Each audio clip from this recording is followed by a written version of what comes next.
Much everyone for joining us today. We're just going to wait 1 or 2 more minutes, well, maybe a few seconds. Actually, we're already 3 minutes behind our schedule, just to see further participants coming in at the moment. Maybe I can start with a few housekeeping matters and just welcome you all from HDHL side to World Food Day today. Thank you all for joining us. This is just to give you a heads up that this session will be recorded, so we will also be able to share a recording with you and other participants who couldn't make it here today. So I hope that that's everybody's okay with that. And also, we would kindly ask you not to turn on your cameras or your microphones. If you have any questions, please use the Q&A box at the bottom. So many of you are already familiar with HDHL and what we do at HDHL, but for those of you who are not, I would like to give a short presentation just to introduce you to what HDHL, the former JPI, Joint Programming Initiative, was and is, and what we are currently doing. If Bernadette, if you could share the slides.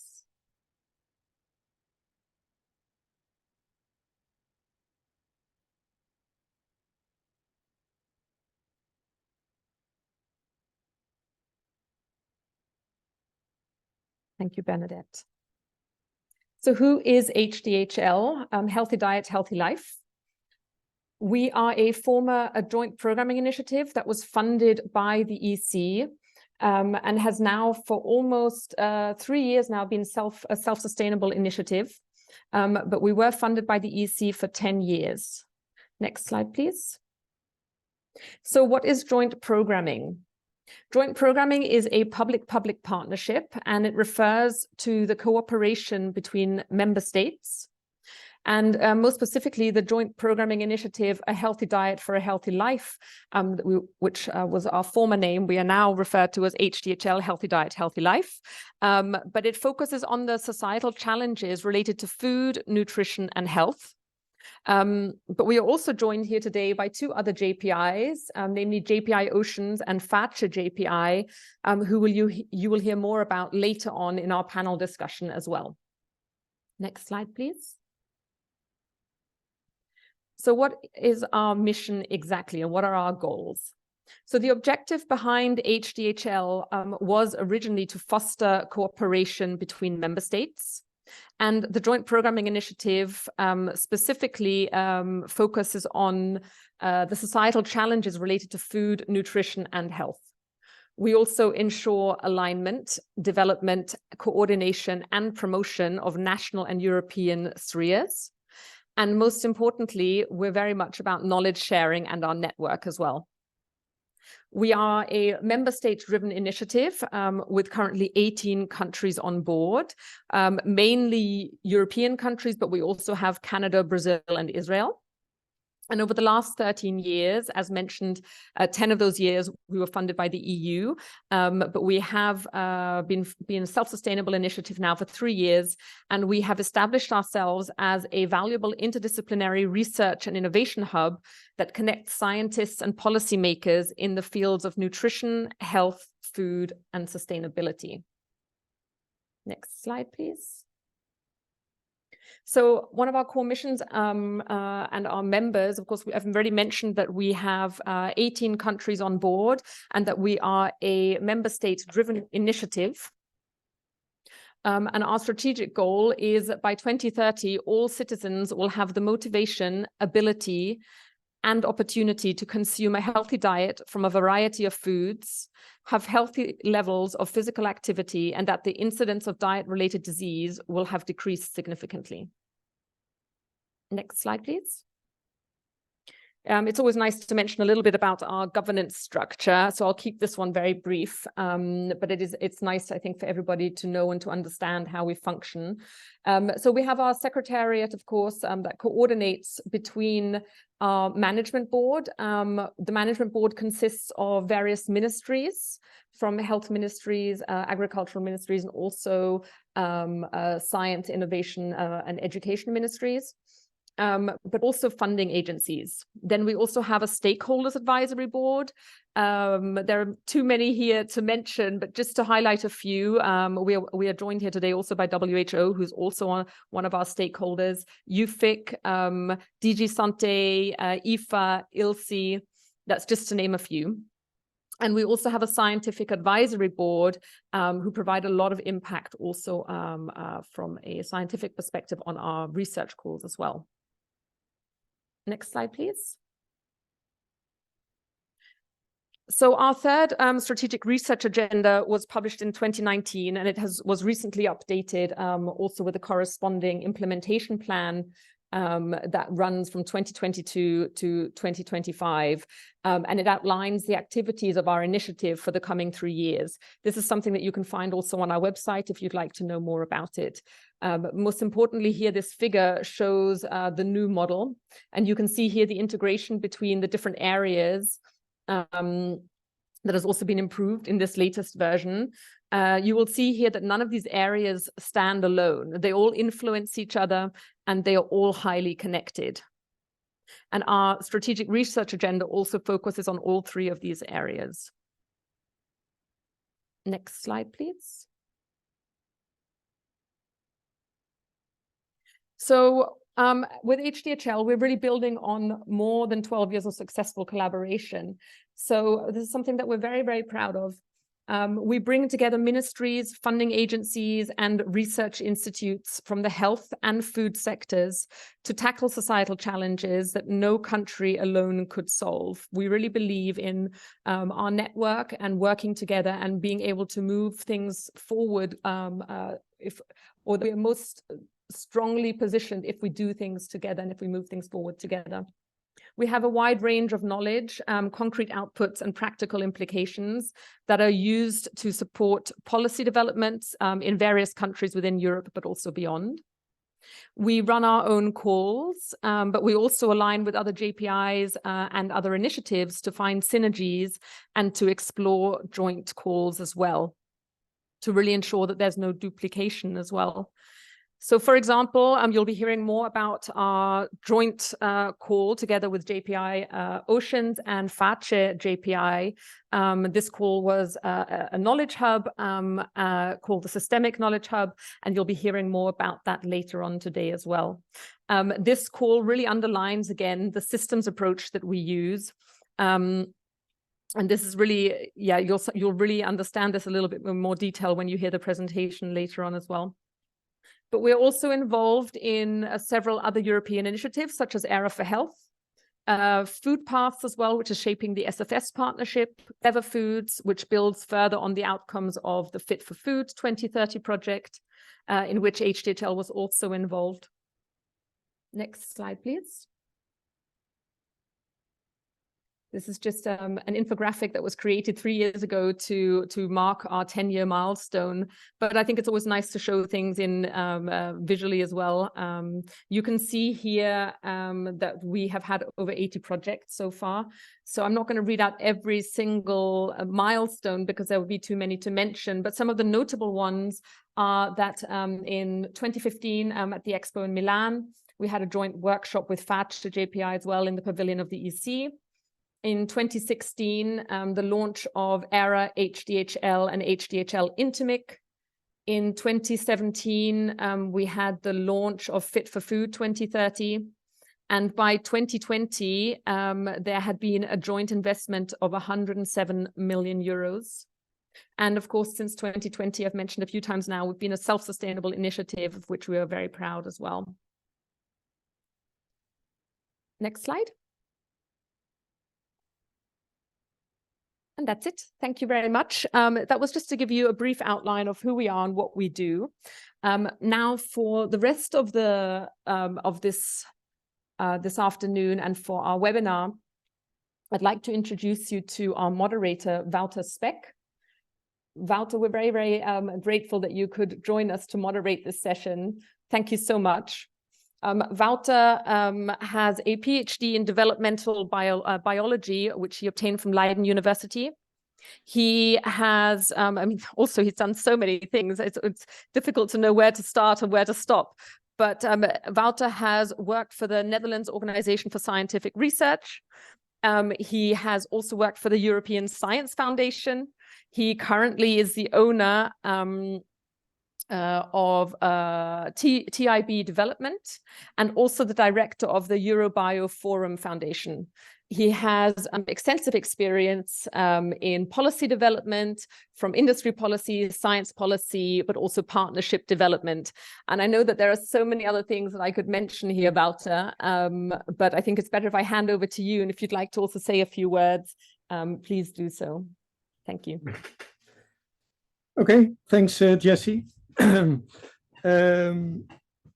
Also from my side, I would like to welcome you to this webinar with the exciting title, Different Perspective to Ensure Food Security and Sustainable Water Management.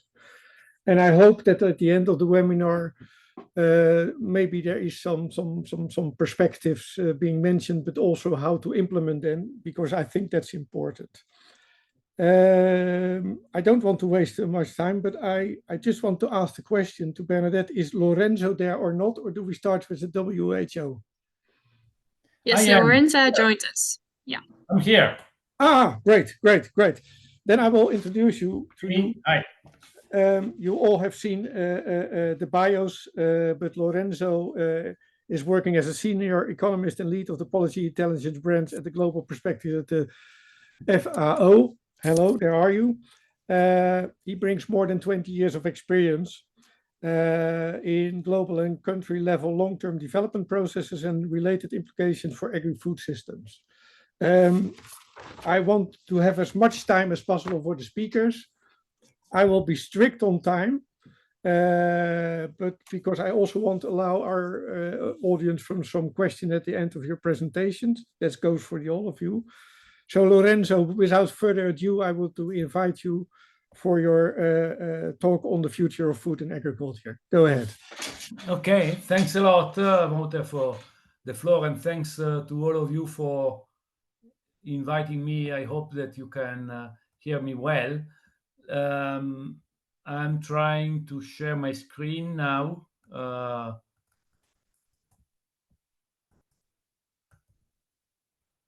Seems difficult. Okay. You should be able to see my screen now.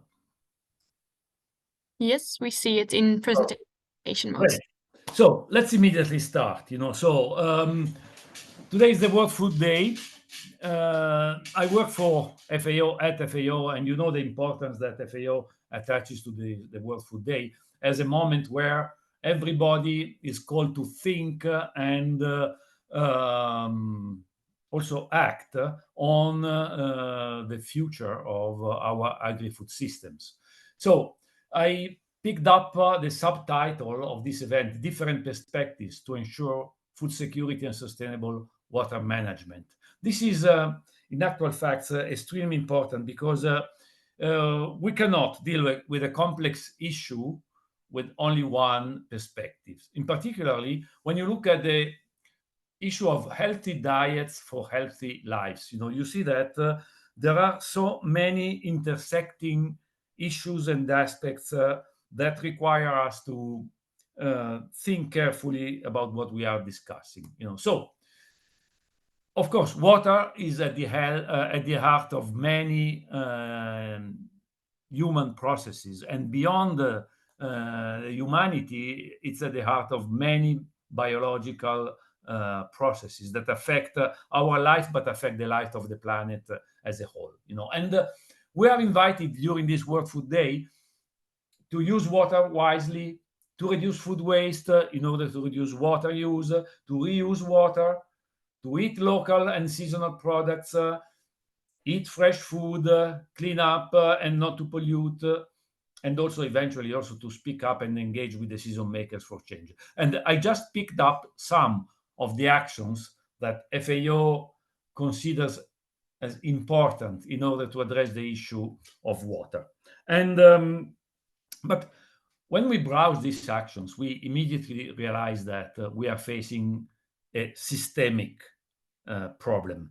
When I mean systemic, I mean that a problem that has to be addressed with a picture of agri-food systems in mind. And these agri-food systems are what? Are nothing but a set of activities that, starting from the core of the agri-food systems, producing, processing, retailing, consuming, at the heart of agri-food systems. And you see that some driving forces affect agri-food systems: food prices, innovation and science, public investment, and including consumption and nutrition patterns. All these driving forces are related one way or the other to the water use and to the water abuse as well. And we cannot forget that agri-food systems don't act in a vacuum. Agri-food systems act within socioeconomic systems. And many additional driving forces affect agri-food systems, including population dynamics, economic growth, the interdependencies across countries and across continents, through investment, through international trade, through the common use of natural resources, including global ones like the atmosphere and the climate. And then, of course, geopolitical instability. We observe these days how important stability or instability is to affect the state and the performances of agri-food systems. And without any further ado, we immediately realize that also socioeconomic systems don't act in a vacuum, but they are acting and performing within environmental systems. And the way we use natural resources, whether they are scarce or abundant, whether we are able to deal with epidemics or not, whether we are able to deal with climate change or not, or to use in a sustainable way oceans and the rest of the water available, is a matter that affects very much the outcomes of agri-food systems. And of course, food security is one of these outcomes that we want all to achieve: good nutrition, social well-being in general, and income, and so on and so forth. So you see that it is not possible to isolate one single component without having in mind the full functioning of agri-food systems. At FAO, we look very much forward into a future of sustainability and resilience for agri-food systems, but at the same time, we don't forget this complexity. I invite you to browse our recent report on the future of food and agriculture, drivers and triggers for transformation, because it conveys a lot of information and helps in gaining this systemic view of agri-food systems.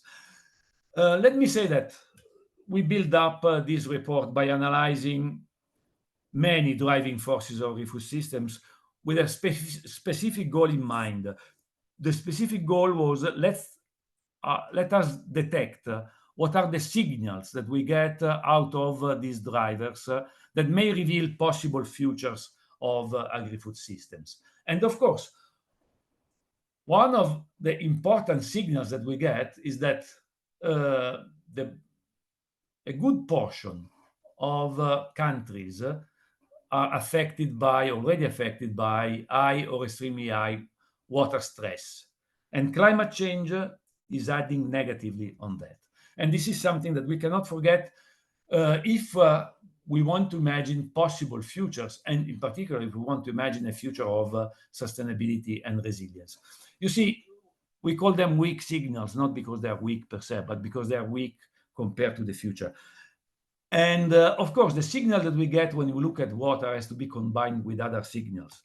I give you another example, for instance, weak signals that come from increasing inequalities and non-convergence between high-income countries and low and middle-income countries. You see here the graph of the GDP per capita from 1990 to 2020. You see that the gray line at the top, this is high-income countries, while all the other colored lines are regions of low and middle-income countries. Look at Sub-Saharan Africa, for instance, the blue line at the bottom that stays to $3,000 per capita in the last 30 years. So this is an average.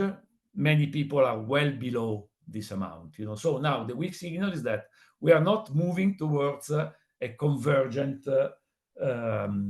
global socioeconomic system. Quite the opposite, I would say. And if we want to shape up a better future, not only for agri-food systems, but also for socioeconomic systems and environmental systems. We have to deal with these issues. Another signal comes from prices. Food prices are climbing. Whatever the scenario, we have designed in 2018 3 scenarios for agri-food systems. Some of them more sustainable, some other less sustainable. Whatever the scenario, you see that the black line, which is historical patterns, is climbing, and also the trend is climbing. At increasing food prices, also because we want prices to reflect environmental externalities. So whether we like it or not, prices will have to climb. But at the same time, we also observe that food security, here you see the prevalence of undernourishment. The black line again is the historical pattern, while the 3 lines are 3 alternative scenarios. With the green one is a scenario that mimics Agenda 2030. We are completely out of track. And it's not only me to say that. In actual facts, it's the Secretary General of the United States, the United Nations, which means that we have to do something if we want to move agri-food systems towards sustainability. We have designed recently 4 scenarios, and you see that more of the same is a sort of enhanced business as usual, is not really leading to the transformation that we want to get. Then we can adjust our future in order to mimic Agenda 2030. But if we don't change structurally agri-food systems, we will not escape from a sort of race to the bottom, so where we will really observe substantial collapses of agri-food, socioeconomic and environmental systems. And we can avoid that only if we trade off for sustainability. Trading off for sustainability means giving up something today to get a better future. What to give up? We need to invest. We all know that changes will not come for free. We need to invest. We need to invest in research and development. We need to invest in compressed and sustainable consumption.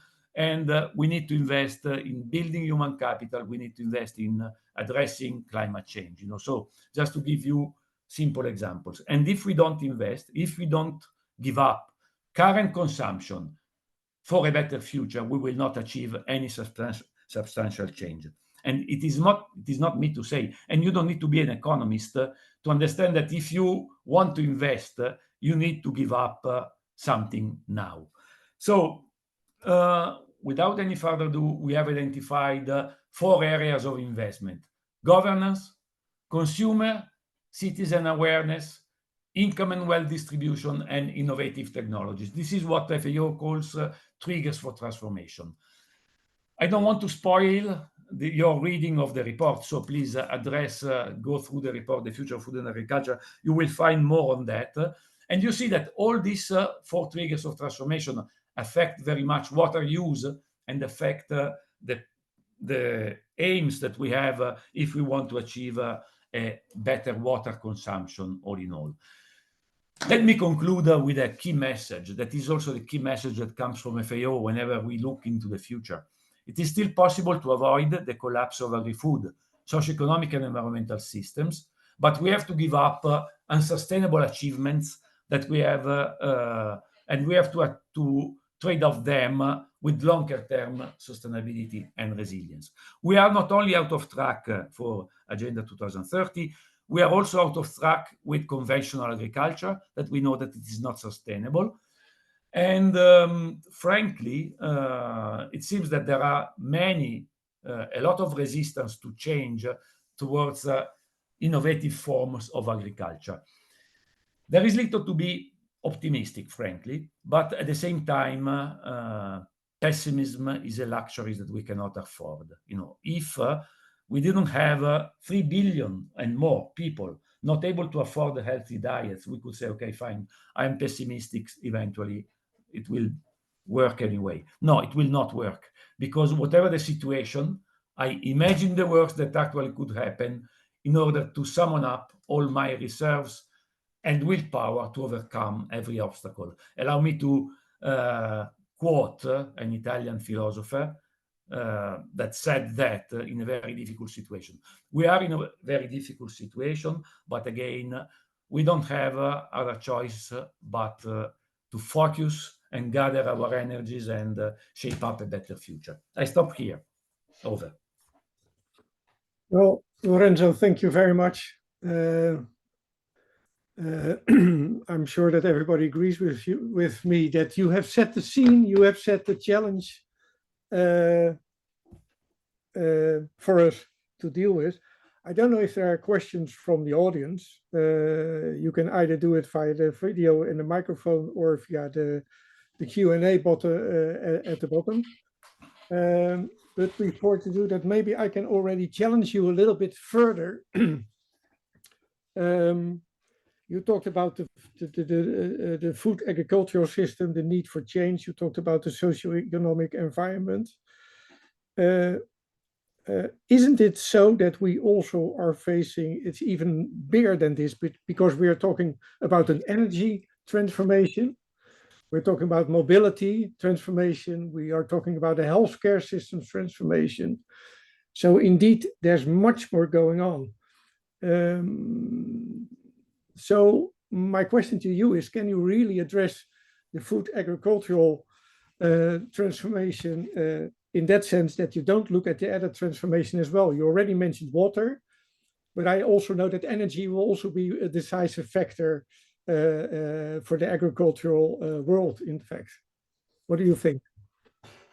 I think that it's pointless to imagine a transformation which is not, at this point where we are, it's difficult to imagine a transformation which is not a radical change, you know. So there is no more time to have a sort of piecemeal approach. Let's do a bit more of this, a bit more of that. You know, we have a scenario where we call more of the same. You know, we do a bit more of this, a bit more of that, and then maybe things will change. No, it's not. It's no longer like that. You know, so maybe 50 years ago it was like that. We cannot keep saying, okay, more foreign investment, more international trade, more of whatever. You know, so it doesn't work like that. We have to imagine a radically different future with all the implications, you know, including investing more in imagining how this future could look like. So, is there somebody else with a question? If I don't see one popping up, I have another question for you. You talked about investments, and of course, this is about. I think it's not only about finance; it's also about maybe social investments, like you mentioned. As that.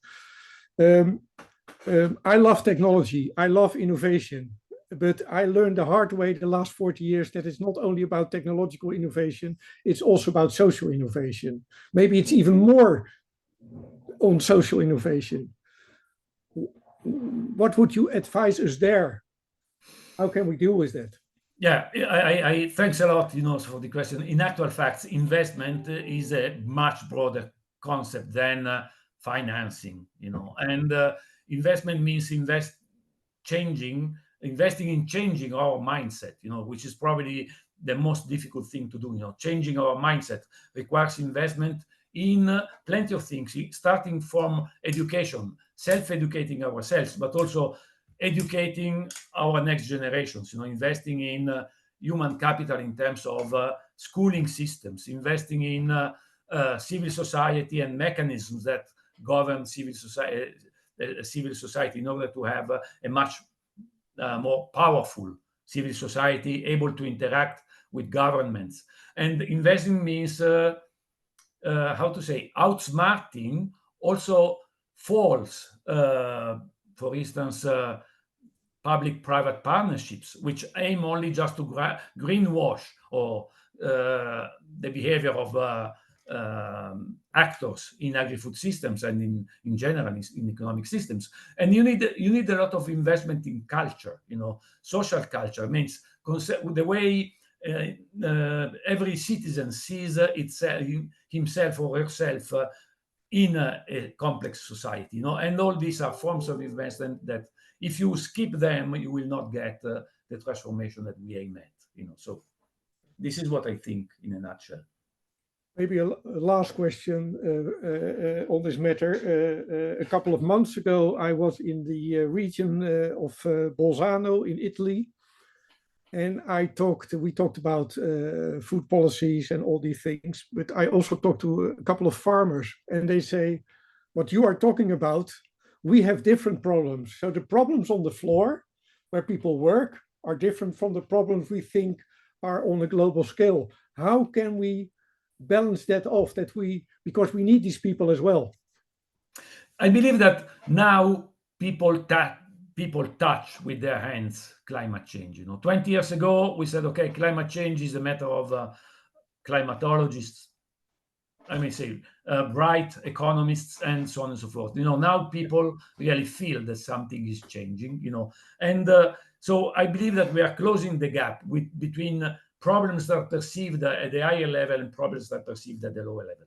People observe migrations, so and people observe migrants, and they are everywhere now, so and people may realize that it is no longer possible to live in some areas, so and unfortunately, what we are observing about migrations is probably just the top of the iceberg, so Yep.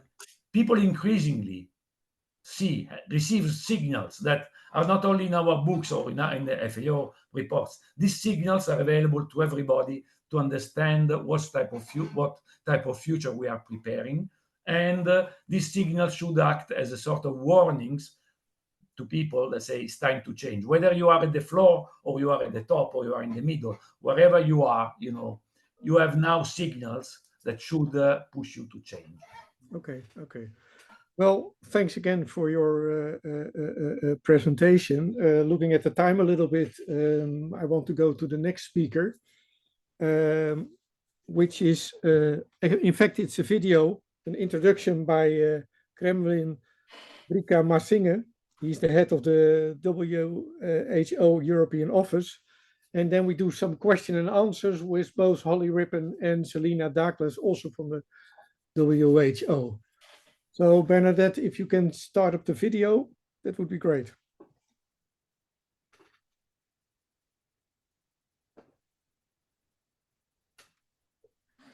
Hello, greetings from the World Health Organization Regional Office for Europe. Thank you very much for the invitation to the WHO to speak few words and share our thoughts about tackling food insecurity and the multiple forms of malnutrition.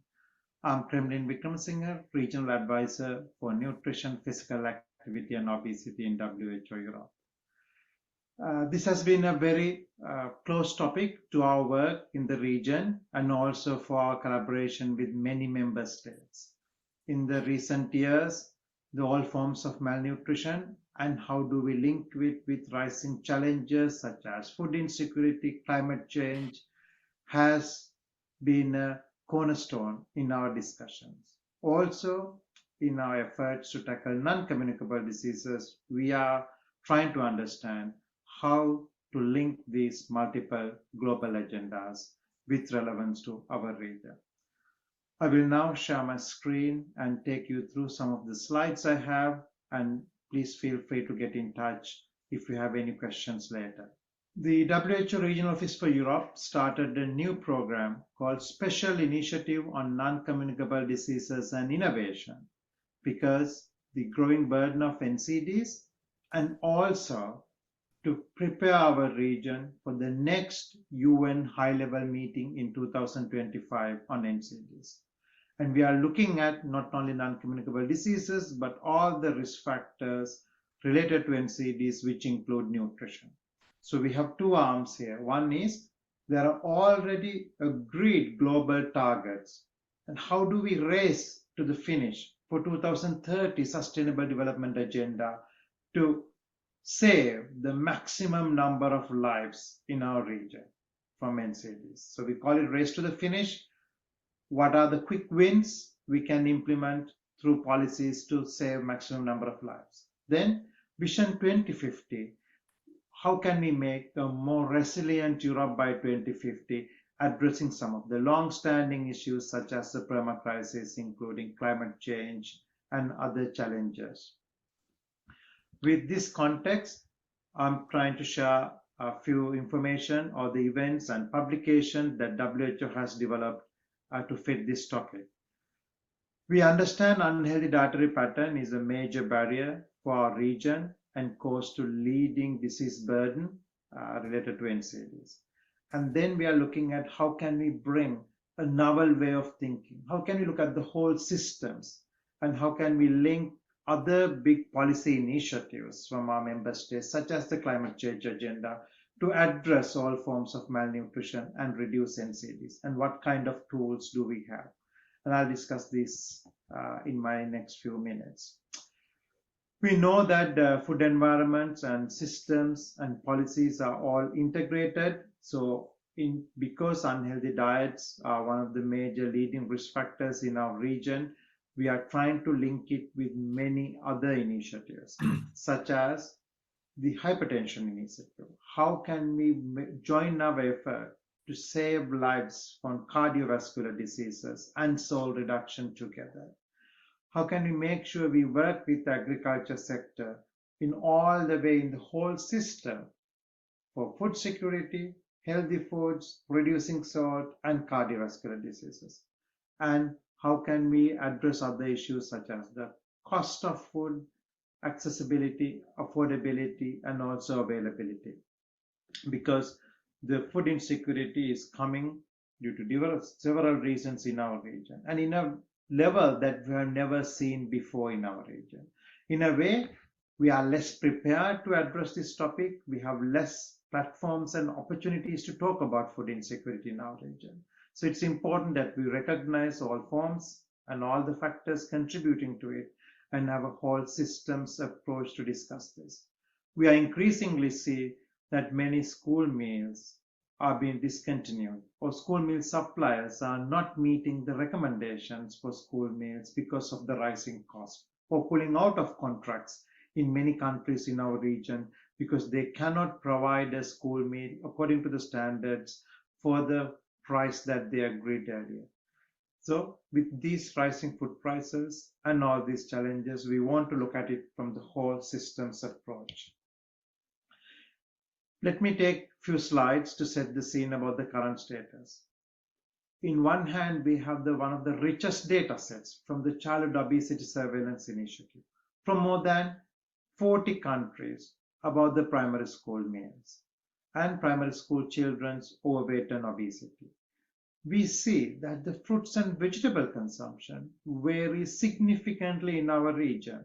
If you look at these slides, for fruits and vegetables, you will see that few countries such as Portugal and Ireland are higher, where 2/3 of the children consuming fruits, or more than half of the children, primary school children, consuming a vegetable daily. But at the same time, we have many countries in our region which are at very low level, where only about 13% of children report as consuming daily vegetables. In countries like Spain or Georgia or Malta, Greece, where we would think that they are having a very healthy diet with high proportions of vegetables and fruits, that's not the reality when we collect data through our nationally representative samples. So this shows the diversity and the challenge we have. At the same time, within the European Union, we see big changes. So it's important to understand the local issues, the reasons, and then address and find out local solutions with all stakeholders.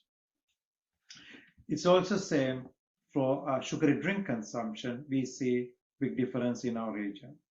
Our aim is how we can address these issues, climate change, food insecurity, unhealthy diets, NCDs, to make a better Europe for our future generations. Therefore, we started this using some of the systems thinking, or creating some of the complex system science methods to map the situation, but more importantly, come up with solutions. In one hand, these are big problems which require work from multiple sectors across the government. So one might think, I cannot tackle this and try to stay out of this. Creating these causal loop diagrams and having these workshops at national level have enabled us to bring the stakeholders around the table, identify what each sector can do now, what are the entry points, what are the tangible actions, so everyone can be empowered and understand their role in solving some of these big challenges we have in front of us. This just shows how complex the situation is and the links between NCDs and climate change. We gathered experts from the NCD side, from the non-communicable disease risk factors, and from the climate change side, with our environmental office in the Bonn, to come together and look at whole systems. Look at what policies do we have to promote nutrition? What policies do we have to address NCDs? What policies do we have now to address environmental issues? And what are those interchanges? And that's what led to creation of this map. If I zoom into that map and take one issue, this shows that increased emission of greenhouse gas emissions lead to climate change, which then lead to different issues and droughts or different weather patterns, which we know if we have droughts and different weather patterns, that will lead to lower availability of crops and foods. And in this way, we can, although this seems very simple, but when all the stakeholders are around and working on these diagrams, they all see policy levers they have at each of these stages, each of these loops, and to change the direction of the impact of these arrows. And that's what help us to create some actions for all stakeholders to work together. That's why we think it's important to build our capacity for the public health workforce and others, how to look at these issues through a systems lens, to train them to use these scientific methods of systems approach, to co-create, work with stakeholders to come up with solutions that we can take today to these big challenges. Our traditional small focus work in our own silos will not be helpful or strong enough to change the course of action and address food insecurity. After this work, we have identified few areas where we can continue to work or strengthen from the WHO side.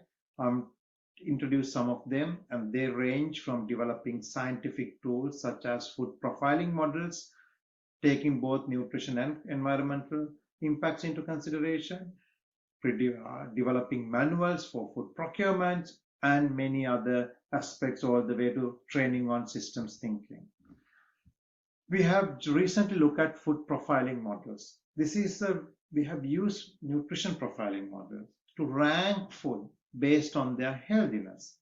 Now we are looking at how can we expand this to rank the food based on both healthiness and environmental sustainability.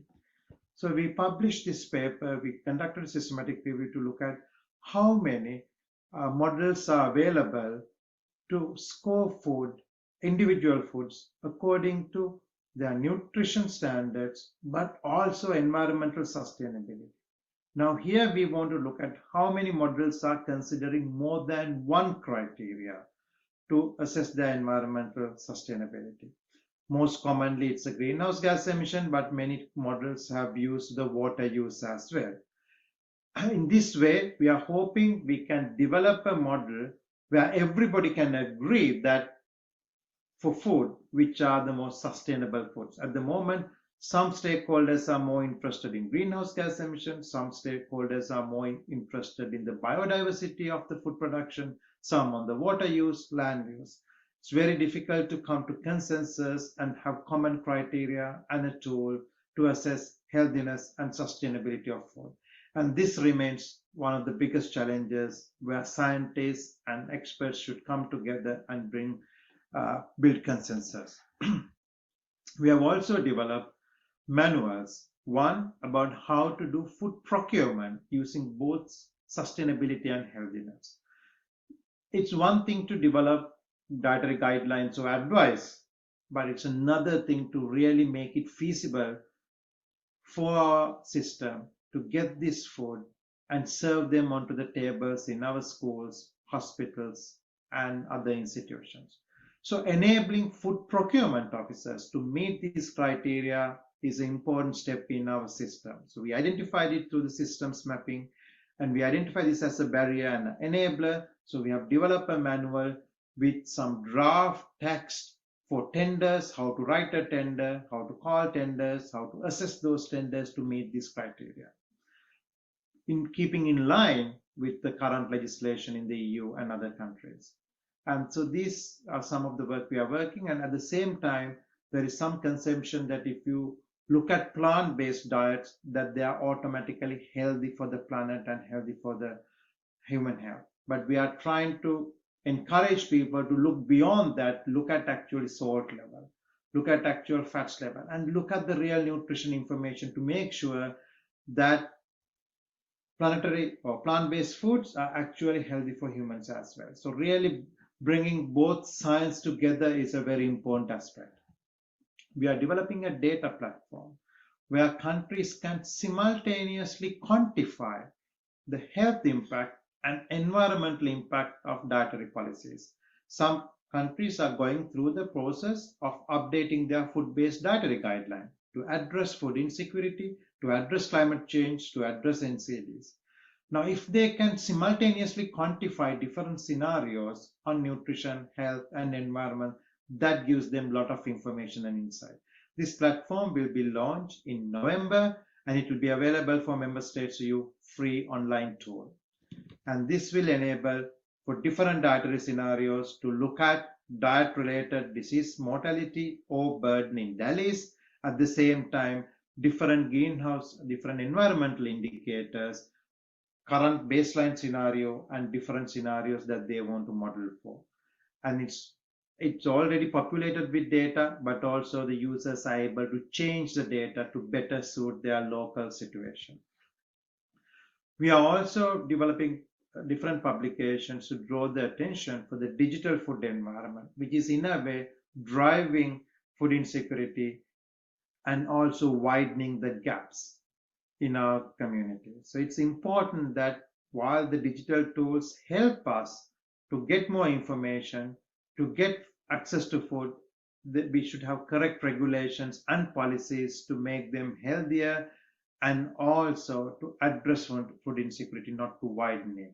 What's happening is most of the food delivery apps are not regulated by our current policies, and therefore there's no nutrition information. The pricing policies are not regulated, and we find in many areas, low socioeconomic areas, the offer of food are predominantly unhealthy foods for low prices, and therefore these are widening our inequalities, and it's important to pay attention how digital tools, digital food environment is contributing to food insecurity. Addressing drinking water is another issue that we are working on, how to reduce sugary drink consumption and promote drinking water in many settings, homes, schools, workplaces, and cafes. We find in many places drinking water is becoming more expensive than sugary drinks, and these are policy issues that we could tackle at local level, municipality level, making sure all restaurants serve safe drinking water to drink, but also at national level through different strategies such as pricing strategies and fiscal policies for sugary drinks.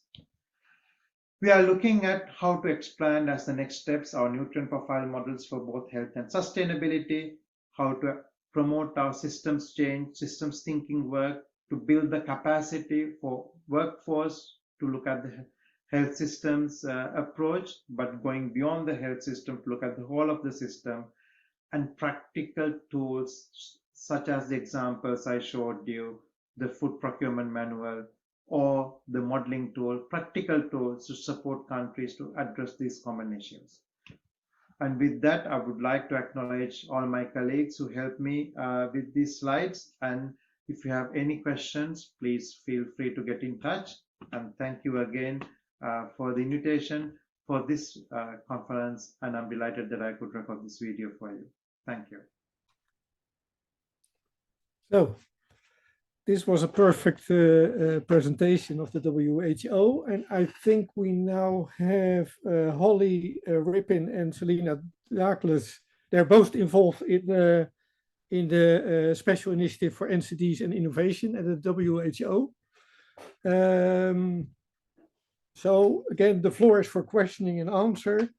And maybe I can kick off the debate a little bit with the following. I like to challenge you a little bit. There is a saying, think global, act local. And if the WHO talks about the region, they talk about Europe. But if I talk about Europe, I talk about countries, I talk about regions, and I talk about cities. And I applaud you for what you have done, because I think this is where we should go. But also coming from the practical side, how then are we going to implement it? And I just wanted to mention to you an initiative you probably know, which is called the Cities Changing Diabetes Initiative of the Novo Nordisk Foundation. So this is boots on the ground in cities all around Europe, all around the world.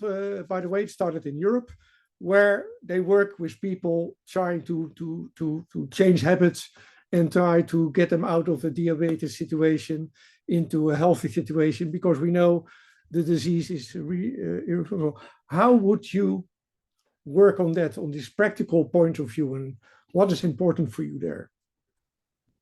So just taking from the beginning of your comment, so yeah, you're right. The WHO European region, excuse me, has got 53 member states, so it's quite a large area for us to work with, and very diverse as well.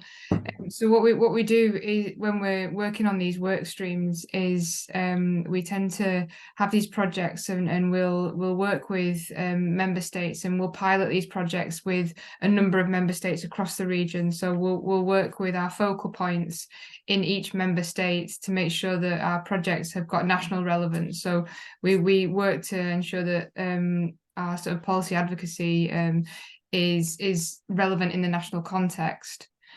And so you drill down that. So we're working with policymakers and governments in each member state.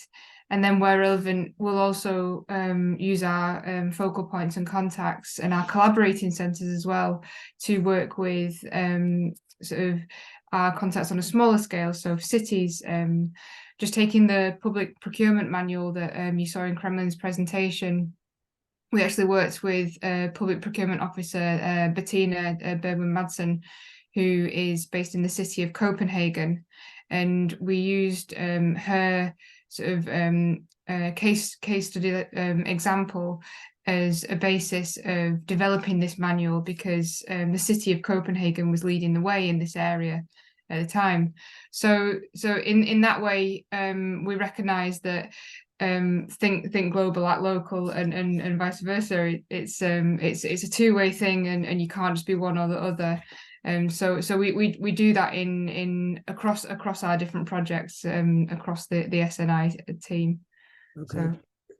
There's a question, I have to read it, a very small question. There was mentioning of a database, which is that already publicly available? Can we use that, or?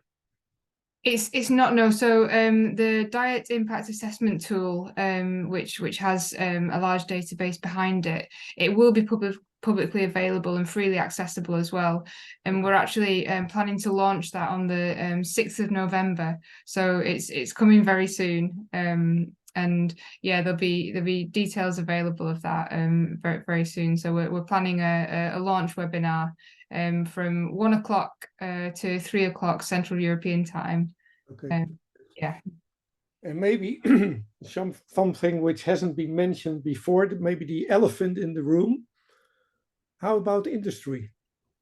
And industry is, of course, you have large companies. I wouldn't consider them an industry, but a country on their own. But you already had a lot of small and medium-sized companies. But what is their role, especially in the food processing domain? Yeah, well, traditionally we've WHO as an entity have held industry at arm's length, but increasingly it's obvious that it can't be. It's a stakeholder. It's a factor that can't be ignored. We're doing a lot of work on commercial determinants and conflicts of interests. We recently had a workshop actually based on industry interference in nutrition-related policies. So it's work that we're doing.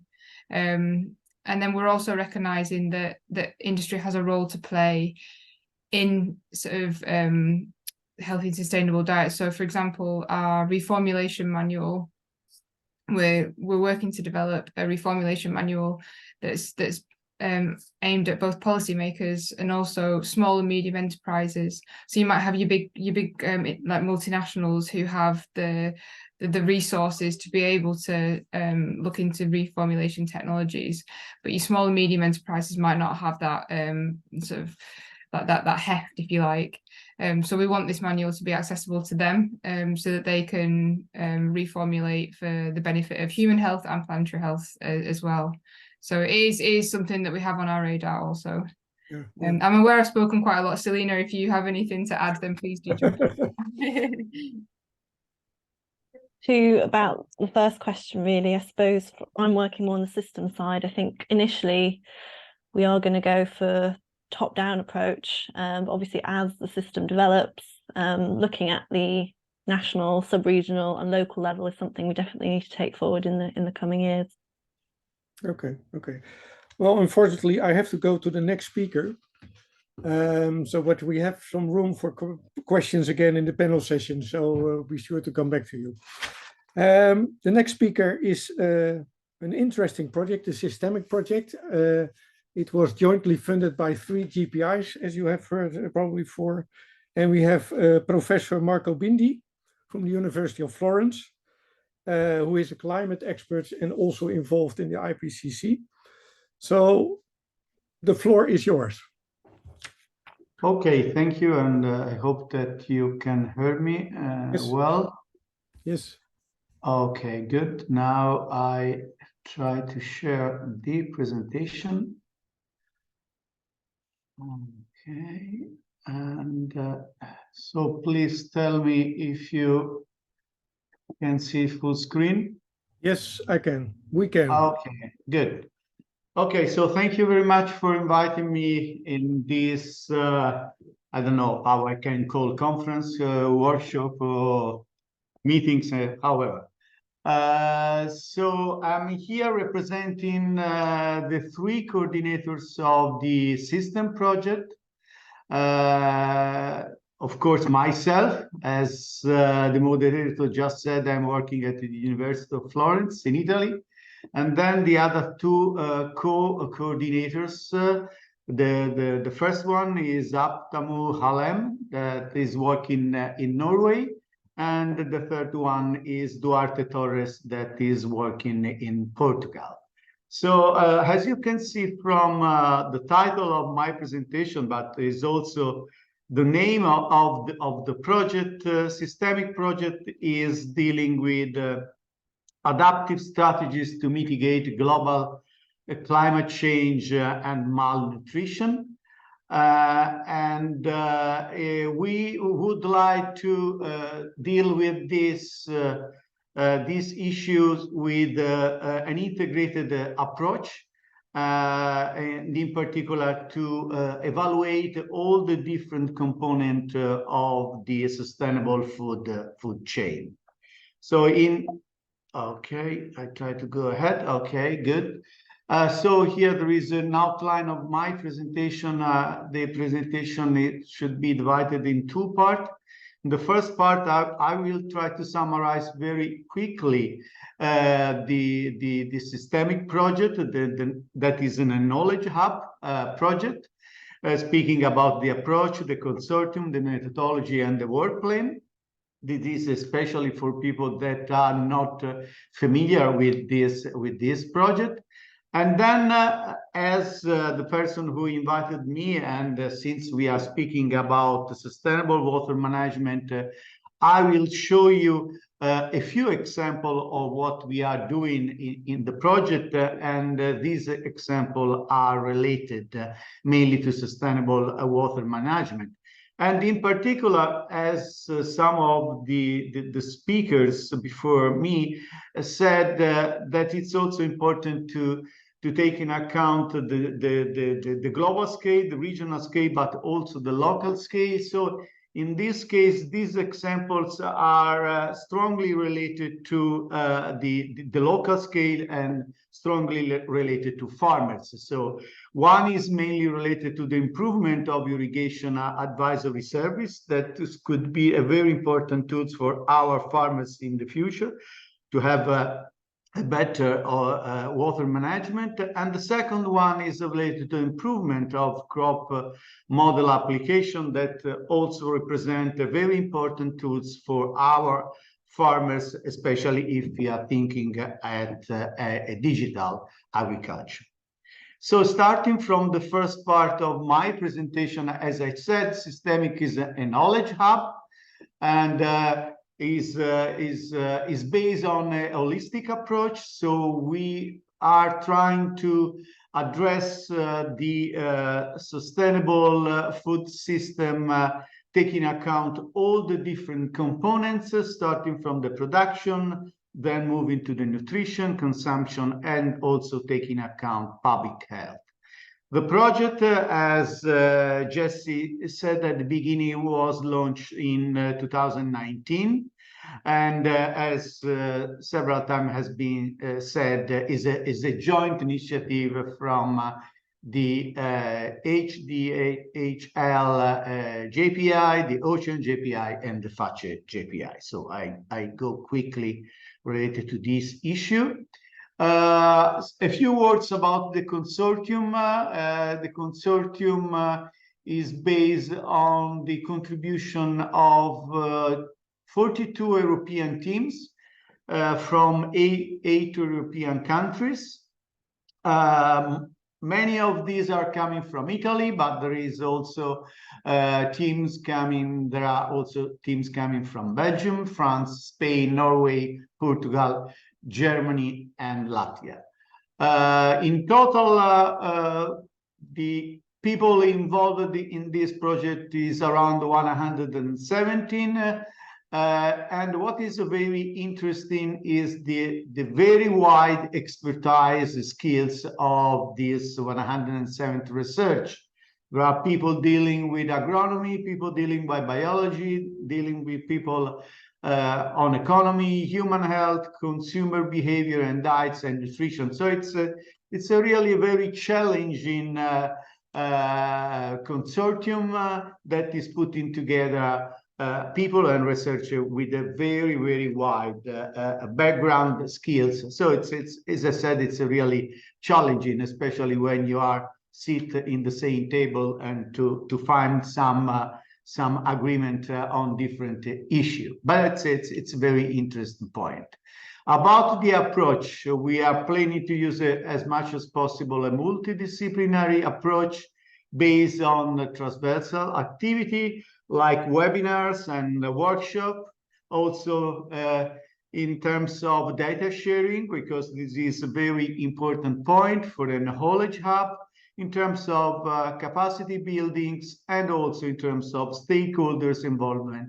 And of course, it's also interesting to have this knowledge hub in order to work also on future projects on partner that could be interest. The project is organized in 6 different work packages. We have the work package 0 and the work package 6, the first and the last one that are related to the first one to the management of the project and the last one to the dissemination. And then we have 5 main if I can call research project or work packages that are dealing. The first one, the work package 1, is on food and nutrition security, and in particular is dealing with the current state and future trends. So in this work package, I will see in a minute more in detail. We try to provide to all the people information that can be used in the other work package, because we have a work package 2 in which people are more working on production, work package 3 that people are more working on nutrition, and work package 4 on consumption. Of course, as you can see from these rows, we try to have we try to have a lot of connection between the work package, because of course this is an advantage to have a knowledge hub organized in this way with a so wide backgrounds and skills. And then, of course, we have also work package 5 that is on public health and environmental impact. As a contribution to the society, the project is planning to contribute, of course, to address EU policy and strategy, like Farm to Fork and the Green Deal, and of course, to achieve some of the SDGs, as you can see in these slides. So if we go a little bit more in detail on the content of each of the defined core work packages, as I mentioned before, we have a work package 1 in which we analyze in the 3 tasks in which this work package is organized. We try to analyze climate change scenario, the data that are necessary for the other work package, and to evaluate also the impact on biophysical ecosystems, and also in terms of the impact on social and economic issues. This work package, as I said, can be considered as an input work package for the following work packages. And the second work package is on production, especially this is dealing with the field production. So the first part of the food chain, and as you can see, this work package is organized in 4 tasks, dealing with the optimization of crop production, taking account also biodiversity and plant breeding. Then there are some issues related to food production, new risk and safety assessment. Also, there is some issues related to novel food based of new ingredients, materials, and process. And then we move into the third work package 3 on nutrition. This is still organized in 4 tasks, as you can see. One is mainly related to food composition and new sources. Another is related to bioavailability in terms of food digestion and transport. The third one is mainly related to physiological effect of sustainable diets. And then, of course, the fourth task is related to dietary assessment and nutrition balanced diet. Then we have a consumption work package dealing with on what we can eat, or what could be important to eat, and also is related to changing in food practice. And the third task is related to consumer food future scenario. And then we have the work package 5 that is on public health and environmental impact. This is organized in a 5 task, and is really a challenge. I'm not an expert on this field of research, but it's very challenging to have this kind of work package included in the other work package, because as you can imagine, very often the skills and the background of the people involved in this, it's very far from the skills of the other people involved in the other work packages. So it was really challenging to have this, but it was really very important. But probably this is representing the final step of the channel, of the food channel. And as I said, this is organizing 5 work package, but you can read this, not necessary that I spend too much time. And then, of course, as I said previously, we have 2 work package, one for the management of the project, and one is for dissemination of the project. So if I try to focus the activity of systemic related to food security and sustainable water management, I can say that there are 3 main tasks related to this issue. 2 are within the work package 1, and 1 is within the work package 2. But of course, as previous speakers have already said, sustainable water management or water management in general is strongly related to all the components of the food chain. In some cases, is more directly linked. In other cases, is less direct linked, but is still linked. So moving to the example, as I mentioned before, this is only a few examples of what we are doing in the project, and in particular what we are doing in terms of water management. And as I said previously, I wanted to select some examples that are very close to farmers. Because we believe that it's important to have in a knowledge hub, it's important to have in a broad view at high level, but it's also important to address what really farmers need, for example, in terms of water management. So as you can see, the four examples could be divided in two. Mainly, the first example is related to how we can improve irrigation advisory service, and how the perception of the farmers is important to improve irrigation advisory service. And the other three examples are related to on how we can improve the use of crop model. In this case, we are speaking about aqua crop model, and that probably some of you are familiar with this, especially I can imagine at FAO.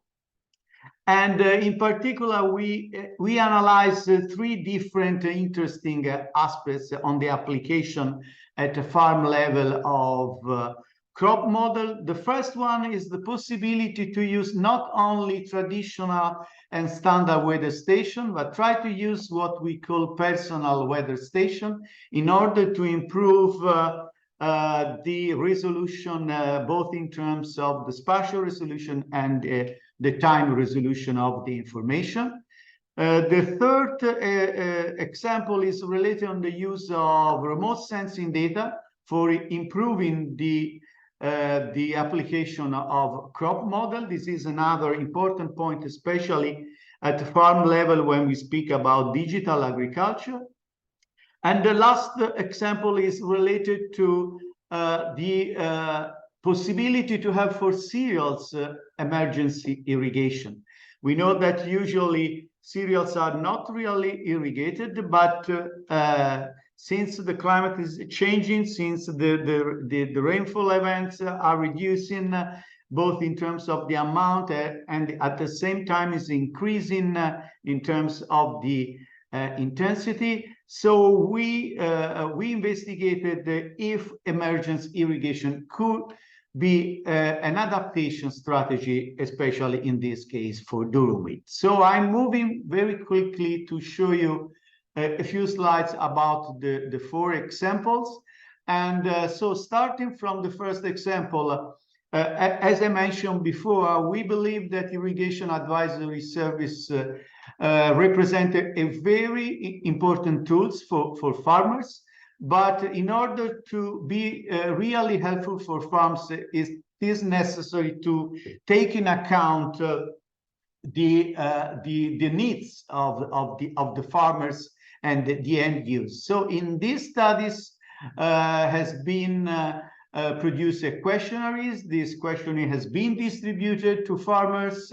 Then the answer were collected, and on the basis of the answer, the objectives of these studies was to identify the most important criterion for the farmers and ranking 5 of the most important criteria for the farmers. So here on the right side, there is the methodology that has been used, but it's not the case to go in detail. I just want to show you a few results of this study. And Marco, before you do that, we are running a little bit out of time. Can you wrap it up in a couple of minutes? Yes, sure. Yes. I'm going very quickly. So, okay. So here, just to show you how the 5 criteria that have been selected have a rather different weight in order to the criteria that are put together. So if you put together criteria related to crop production or to irrigation system, or you put together criteria for different area, the weight of the 5 criteria is different. However, at the end of the story, the most important criteria for farmers was criteria 5, assuring economic sustainability. So I move to the second example. The second example is related to the use of a personal weather station. And in this case, for applying a crop model and for studying water requirement. As I said before, the main background for this kind of assessment is related to the low temporal and spatial resolution of standard weather station. So in this case, we evaluated if we can put together private weather station and standard weather station, and to see the quality of the assessment that we can obtain. So here there is a results in terms of the quality of the private weather station, and in terms of, for example, total rainfall, the quality is rather good if you compare with the standard, and also the same if you apply the private and if you use the private and the standard weather station as an input of a crop model as aquacrop. So it's rather interesting. This is especially if you want really to increase the spatial resolution and temporal resolution of the information that you provide. I move to the third example. This is, as I mentioned, is related to the use of remote sensing together with crop growth model. This is a very promising strategy, especially if you want to apply, as I said before, digital agriculture. And so in this case, we evaluated how this remote sensing information can improve the assessment of rice water requirement under water stress condition.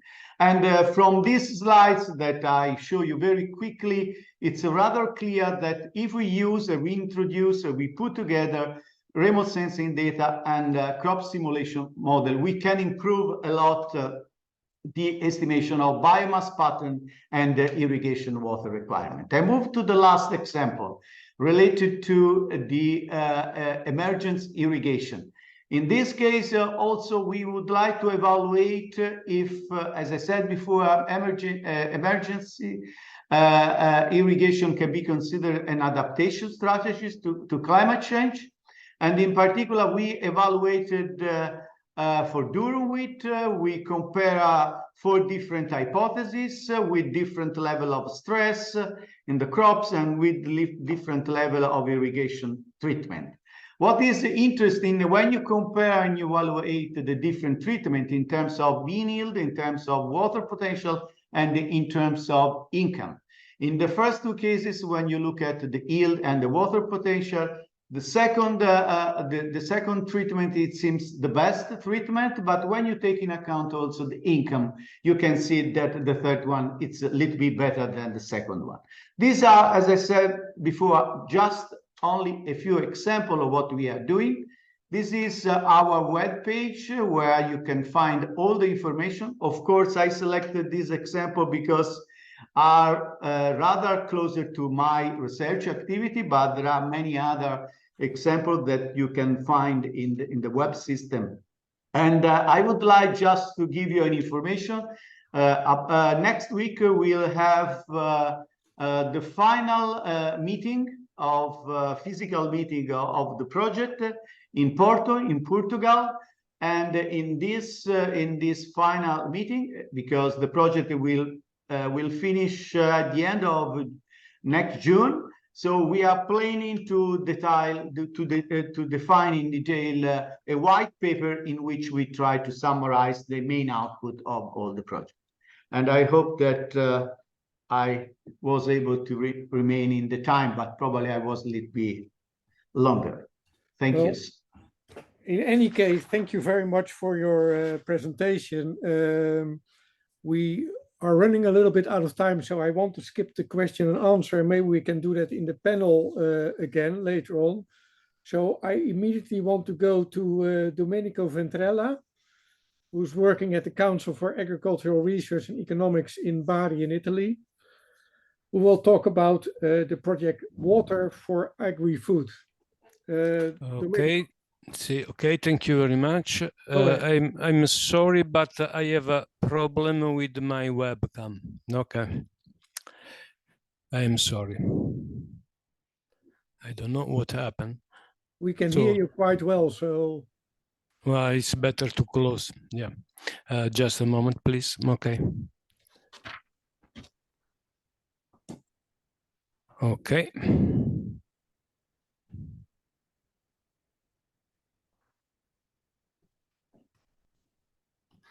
Can you see my presentation?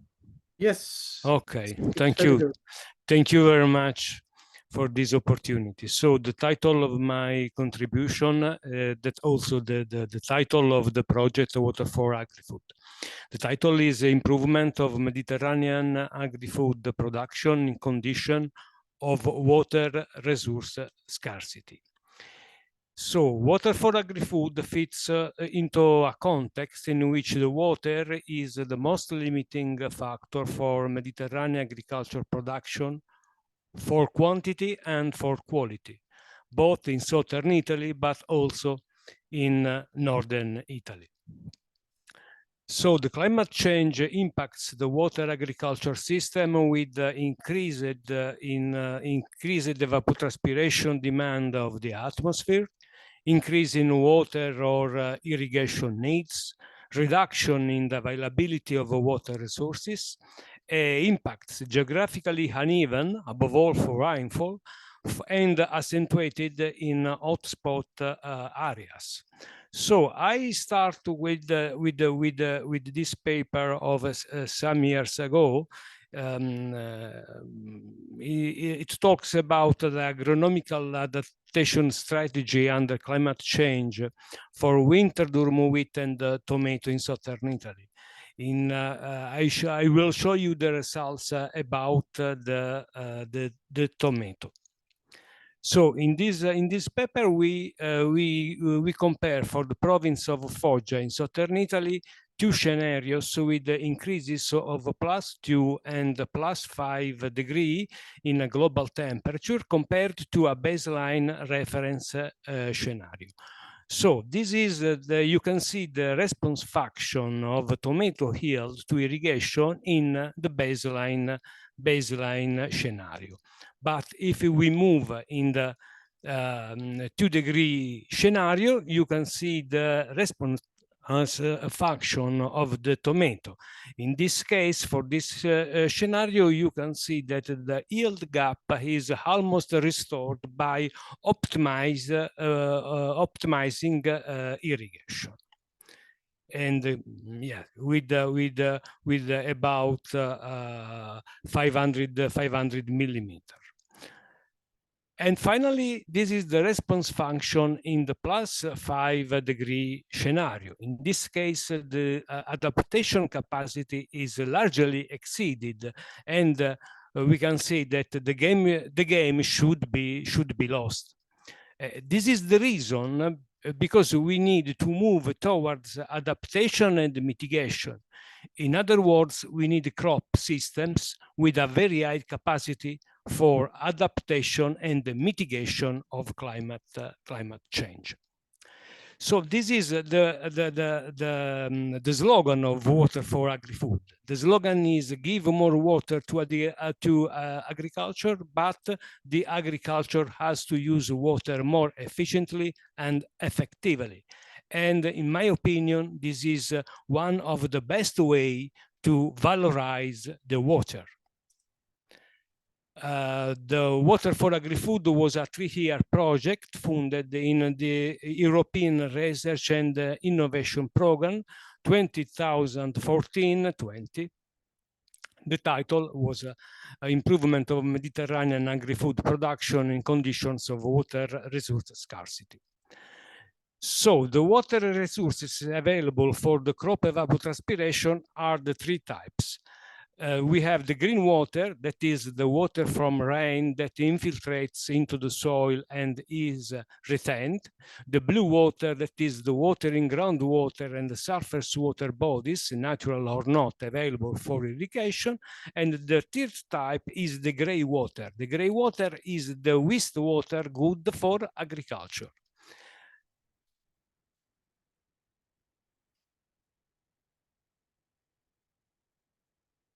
The aim of our project was to develop knowledge and innovation to manage and supply water to the agri-food system in less developed Italian regions in a manner compatible with the climate, efficient, economical, and sustainable, helping to counterbalance the yield limitation due to water scarcity and the mitigation impacts on the environment.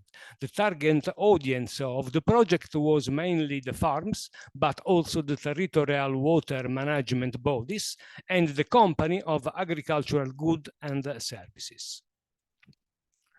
So the partnership had the aim of combining knowledge and expertise with the 3 public companies and 9 private companies.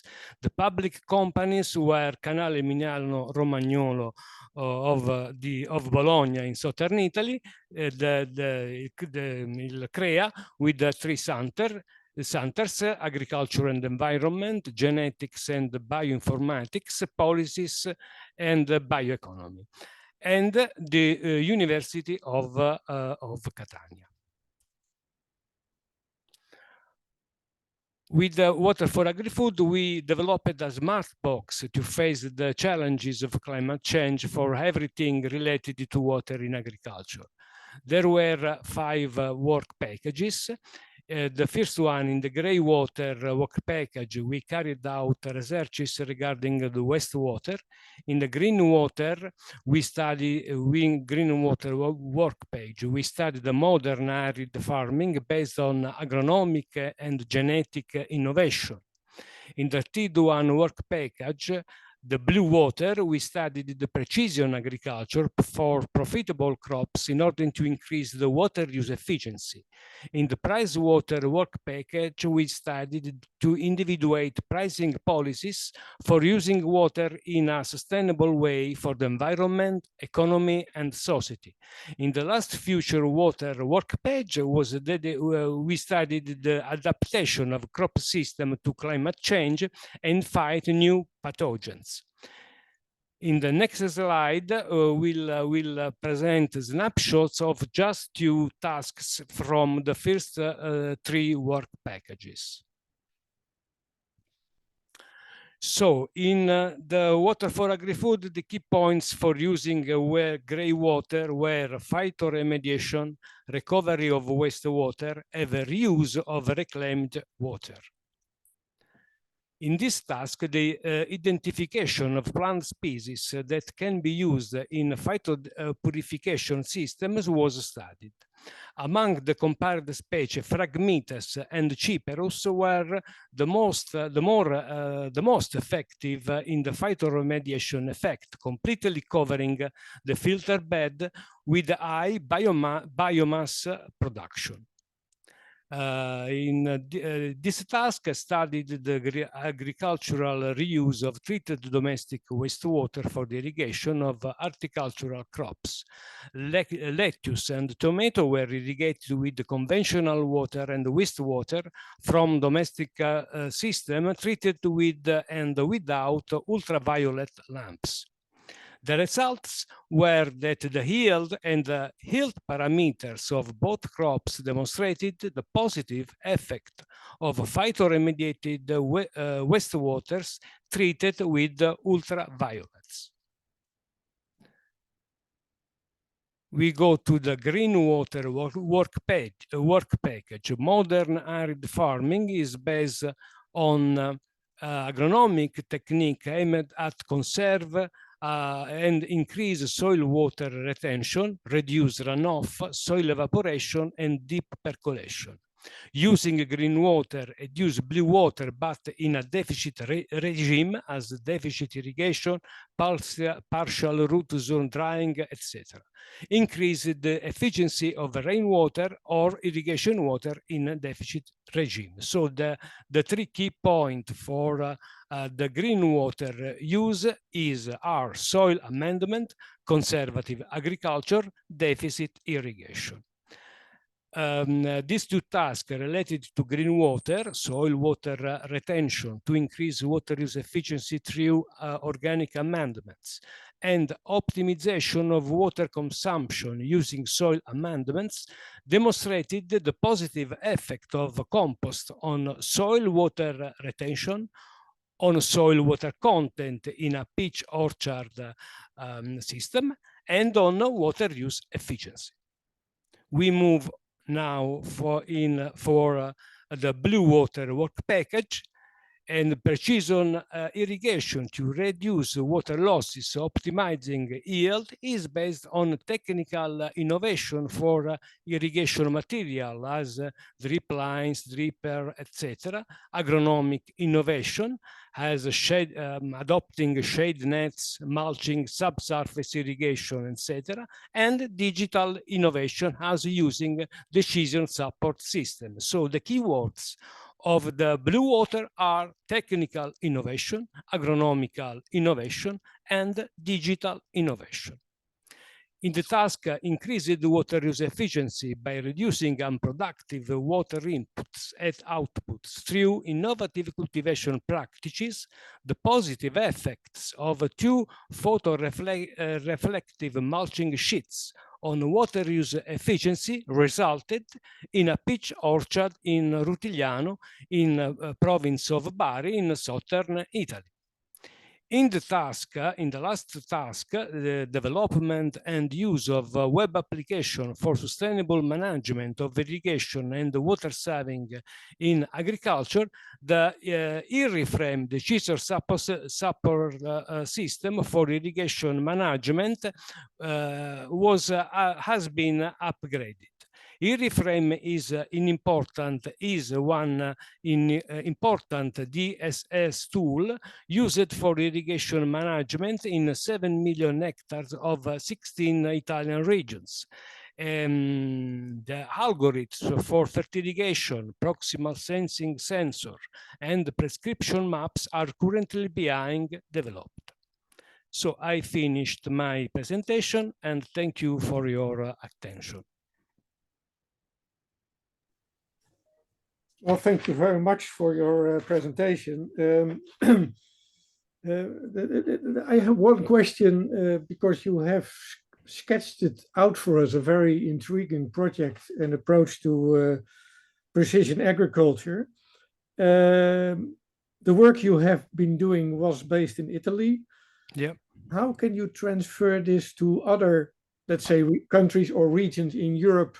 Because I know that the conditions change. Is your methodology ready to be used by others as well in the Nordic countries or in the East countries or in the West, or what is possible there? Well, I start my presentation with the consideration that the water emergence, the water scarcity, actually is for southern region, for southern Italian region, but also for the northern Italian region. So our study, our project works in Mediterranean area, and the Mediterranean area interests not only the Italy, but all the countries that interested to Mediterranean Sea.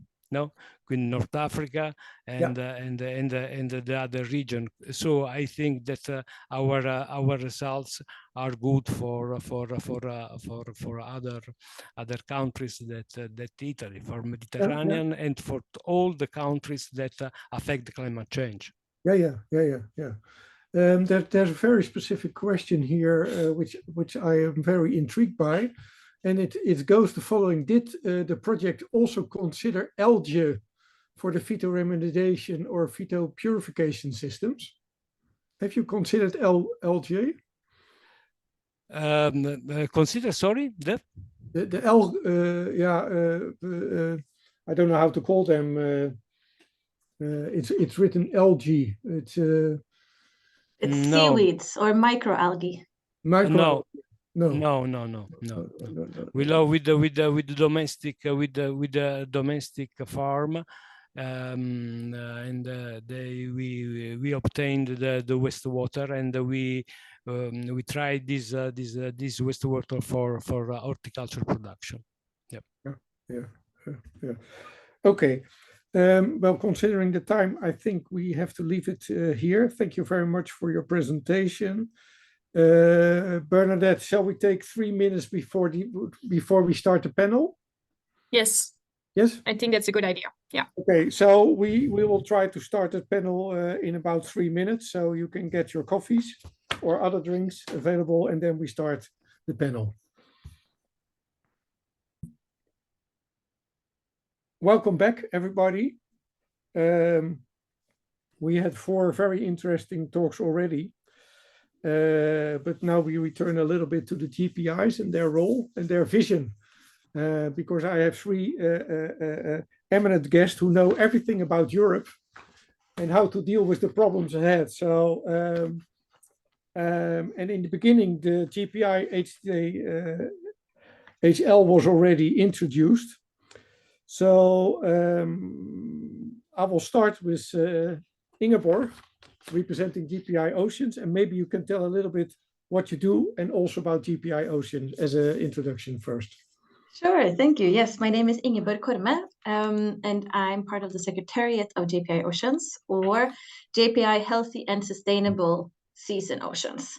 So JPI Oceans is now what is called in Belgium an AISBL, which means we're an independent international organizations. We've been that for 11 years. We're quite similar to HDHL in that we have 19 European countries and 42 member organizations that sort of comprise JPI Oceans. And these are also then research councils, research funders, and ministries on topics from food and ocean and research. So quite a wide portfolio in this sense. Okay. And so JPI Oceans works to enable transformation towards a sustainable blue economy while keeping the seas and oceans healthy and productive. And just like HDHL, we also have expert groups, we have calls, but we're also a partner in initiatives like the partnerships under Horizon Europe and the Mission Ocean. So that's about us. Okay. Then turn to Heather McCann, who is the coordinator of the FATSE GPI. Heather. Yep, thank you. So Heather McCann from FATSE JPI, which is the Joint Programming Initiative on Agriculture, Food Security, and Climate Change. So FATSE JPI has been running since 2010. We work like the other JPIs, so I won't go into detail there. We have a updated strategic research agenda that we updated in 2020.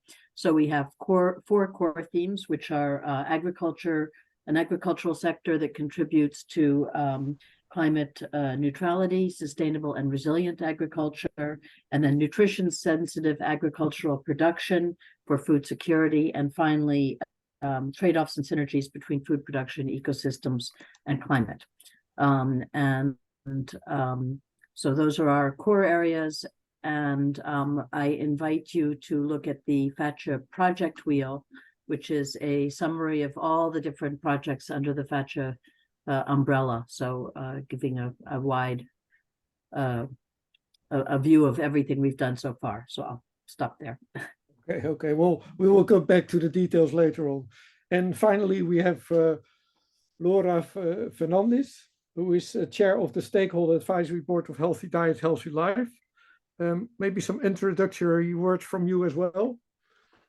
Okay, thank you for the invitation. And yes, I am involved since some years as the chair of the Stakeholder Advisory Board. As you have heard from Jesse, we involve stakeholders from 3 areas, from the citizen behavior and diet, from food and health and from diet, health and disease, and that comprises organizations that represent patients or healthcare professionals, organizations like WHO or the Commission that are more institutional actors, but also organizations that represent other actors like the food industry. So that allows us to make sure that the voice of the users is well incorporated into the research and projects. I'm sure that is similar for JPI Oceans and FACE JPI. Okay, thank you very much. Well, let's go to the first question. This is about, I would say, collaboration. What are the opportunities, drivers, barriers in working together to boost a food systems approach? How would you respond to that? And I don't have a particular order, so but I can start with Laura and then I go the other way around. Okay, well, I think it's a big question, and we have heard from the previous speakers of today that the challenges that we have at hand are huge, and therefore we cannot find solutions on our own. We need different perspectives and we need different collaborators, not only at actors level, but also at country level, and because the issues are not EU, but they are global. I think in terms of collaboration, there are lots of opportunities if I mean, what has been shared throughout the day is best practice sharing, for example, and learning of what is done in different parts of Europe or the world and learn from it. But other opportunities could imply resource sharing. So collaborations will allow for not only, as said, the sharing of knowledge and technology, but also resources that will help us promote sustainable agricultural practices and reducing waste. It can also benefit the climate resilience, because nations should work together to develop and implement those agricultural practices that help mitigate the impact of climate on food systems. And certainly we can have opportunities at the market access level or at the trade level, for example. I don't know if you want to tackle first the opportunities and then the barriers, or how you would like. Let's do the opportunity first, and then we take the barriers. Ingeborg, opportunities. I think that I really liked what Laura said this about. I mean, it's both, we have global challenges and then we need to have local solutions, which means that we both need best practices from local level, but also somebody that helps sort of share that and facilitate the knowledge sharing, facilitate the meeting places so that we can actually use what others have learned. We are also in JPI Oceans, or in the ocean sphere, also food, talk about infrastructure sharing and data sharing and sort of enabling, I mean, both the mainstreaming, but also standardization of data so that we can actually do the sharing, which also needs resources and infrastructure. So I think that is important. There's an opportunity there. Yeah. Heather, what's your view on opportunity? Yeah. Well, I mean, I'd just like to emphasize that we have a long history of collaboration between FACE and with JPI Oceans, with HDHL, but also with the Water JPI. And I think that this obviously is something very important and where we can move forward. My 14 years of experience in FACE have shown, though, that a lot depends on people. And what we've seen, for example, is that we work mostly with ministries of agriculture, and there's not necessarily a good dialogue with the people who are working, for example, at the Ministry of Health. And so I think that's something where we need to come together. And that gives me the perfect opportunity also to do a bit of advertising, because at the end of November 27th, HDHL and FACE are organizing a joint workshop on policy coherence. And I think that this is something really important, because I think that it's important for us at the level of research and innovation, but I think it's also important at the ministerial level that there's more dialogue and more coherence. And I think we can help with that, but I think that that's something that would be important going forward. So you already addressed the barrier, but also an opportunity in one sentence, right? But if we go back to the barriers to Ingeborg, what are your nightmares? My nightmares. Actually, I think Heather and I might have the same nightmares, because one of the things that we see is the need for regulatory reform. If we want to enable change, if we want to enable circularity, there are many opportunities also in the aquatic food realm here. But we see that to enable circularity in the Green Deal, there are many changes that need to happen on many different kinds of regulation, you know, and I think, as you said, some of the ministries don't talk as much to each other, or the DGs of the European Commission, as we would like. And I think that us bridging these gaps, saying that no, but actually the fertilizer regulation influences the aquaculture production in Europe. Because sludge is also an output here, and it could be an input there, just like our friend from Water for Agri-Food talked about, you know, wastewater. How can we enable transformation? And we need to think about keep many things in our mind at the same time. I think this is the biggest challenge, actually doing topical work. Laura? Yeah, well, I totally agree what they have said, and as Heather has said, we are the ones with them organizing that workshop, and we have written a position paper around the fragmentation in sustainable food systems that highlights exactly that, that in order to transform the current food system, we need policy coherence, and we need to break some silos in the way that we act. I would say that it goes not only through policy and governance, because there, as said, we are lacking sometimes cohesive strategies addressing the interspaces between nutrition, food, and health, but also in research and innovation, we see that there is fragmentation in the way that we do, and actions like the systemic project that has been presented that was exactly aimed at addressing that. So we had JPI Oceans, we had JPI, FACE JPI, and HDHL, but there were things that needed to be looked together, and otherwise we would all be missing something, and that is this type of project. So I hope that in the pathways and what will be coming up in European research, we will not forget the intersections of the different areas. Also, I would say that there is a huge challenge, which is the mindset. We know that we need to implement a systemic thinking and a systemic approach, a holistic approach, but we are not ready to do so. Or certain people are, but not the whole of society. So it's not only citizens, but it's researchers, policymakers, industry, etc. So that is something that we need to tackle, because unless we change the mindset, we will not get to where we need to be. Yeah. Okay. Yeah, I think you all touch upon a couple of very important issues: the fragmentation. Let's talk about Europe. Let's not talk about global, but the fragmentation in Europe is one of our biggest problems. And I've been discussing this already for 30 years, and nothing happens.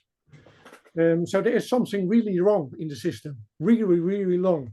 And that doesn't mean we have good research, we have good companies, we have collaborations, and still there's something lacking. And I think we have to be open to ourselves and say, okay, but what really... you can complain about somebody else, but what would you do yourself then to change that? So we need something like a free operating space where you can try out things. And I think that the financing of systemic by 3 GPIs is an example of that. And we need more examples of that. We need silos. I'm in favor of silos, but I'm also in favor of bridges. So you have to build bridges. But what is lacking in Europe is financial instruments to finance bridges.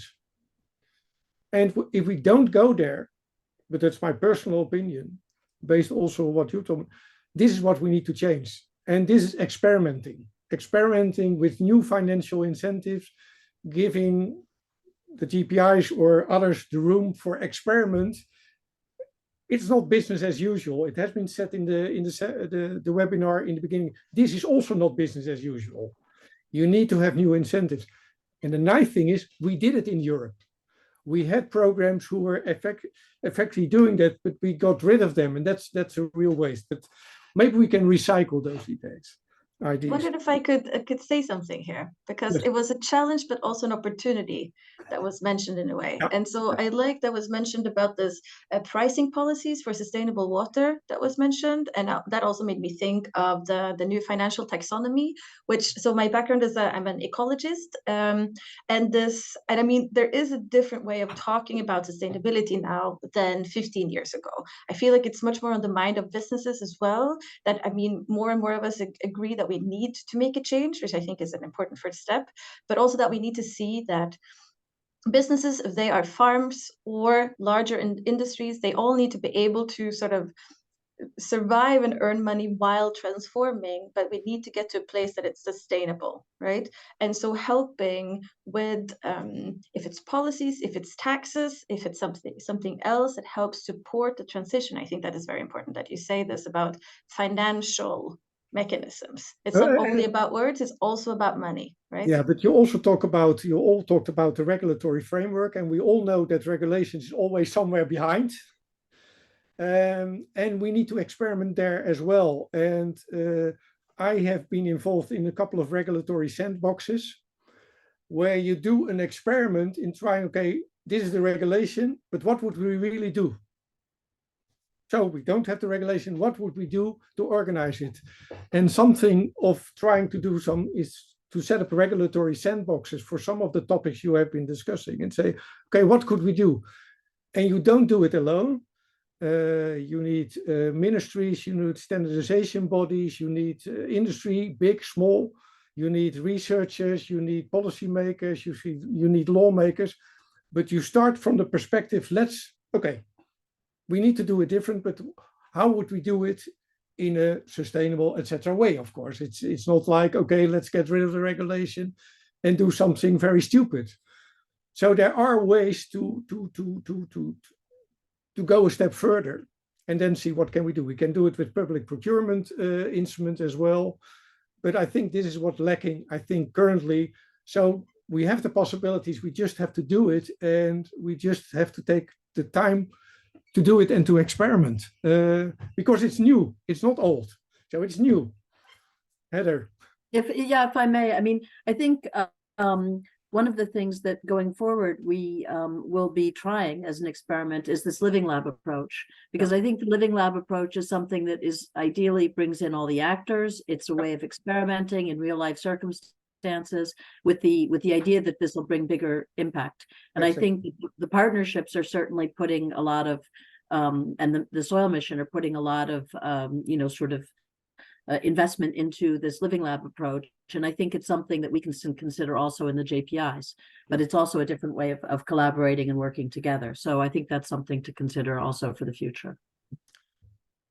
You're absolutely right. And there was one other element, I think it was Ingeborg who mentioned this. This is about sharing best practices. I think storytelling is very important. And you need to have a vision how you want to tell the story and how you want to share the best practice. And I think that, again, there's room for improvement as well, because whom are you sharing it with? What is your message? What is your story? And that means that it is not something you do on the side, but it has to be a mainstream activity. But if it is a mainstream activity, you need specialists who know how to, and this is not marketing, right? But maybe it is marketing in the sense of, and how do you do that? What is the best way to approach it? And I think that storytelling is vitally important here. And we heard some stories, the first part of the webinar, and I'm listening to them and say, oh shit, is that happening as well? So that's our biggest problem. We don't share information because we don't know what to share and we don't know who to share it with. So again, a strong effort on that level, I think, is also part of that collaboration. And again, this could be building on what you already did in the GPIs. So that was question 1. If we go like this, it will take us for 12 o'clock tonight, but it's too interesting to stop it here. And I think there will be multiple opportunities to pick up things again. But let's go to another question. Maybe it's related to this storytelling. This is about, the question was, are there any cultural or traditional practices that we should consider to integrate in our approach to stimulate food security and water management? In other sense, okay, we are talking about society, a lot's going on. What is important there? Heather.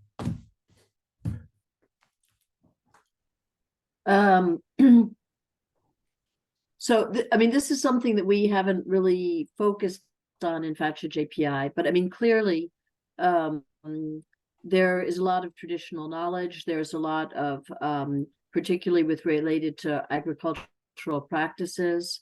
And I think that this is something that we probably need to pick up on more.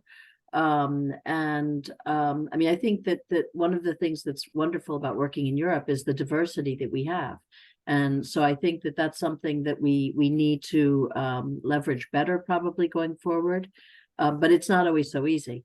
And I think that one of the things, I mean, you know, we heard the project earlier that works on the Mediterranean area, and if we work like that, then I think that's a very good way forward. When we put, you know, partners together from all across Europe, sometimes perhaps it's a little bit harder to keep those aspects.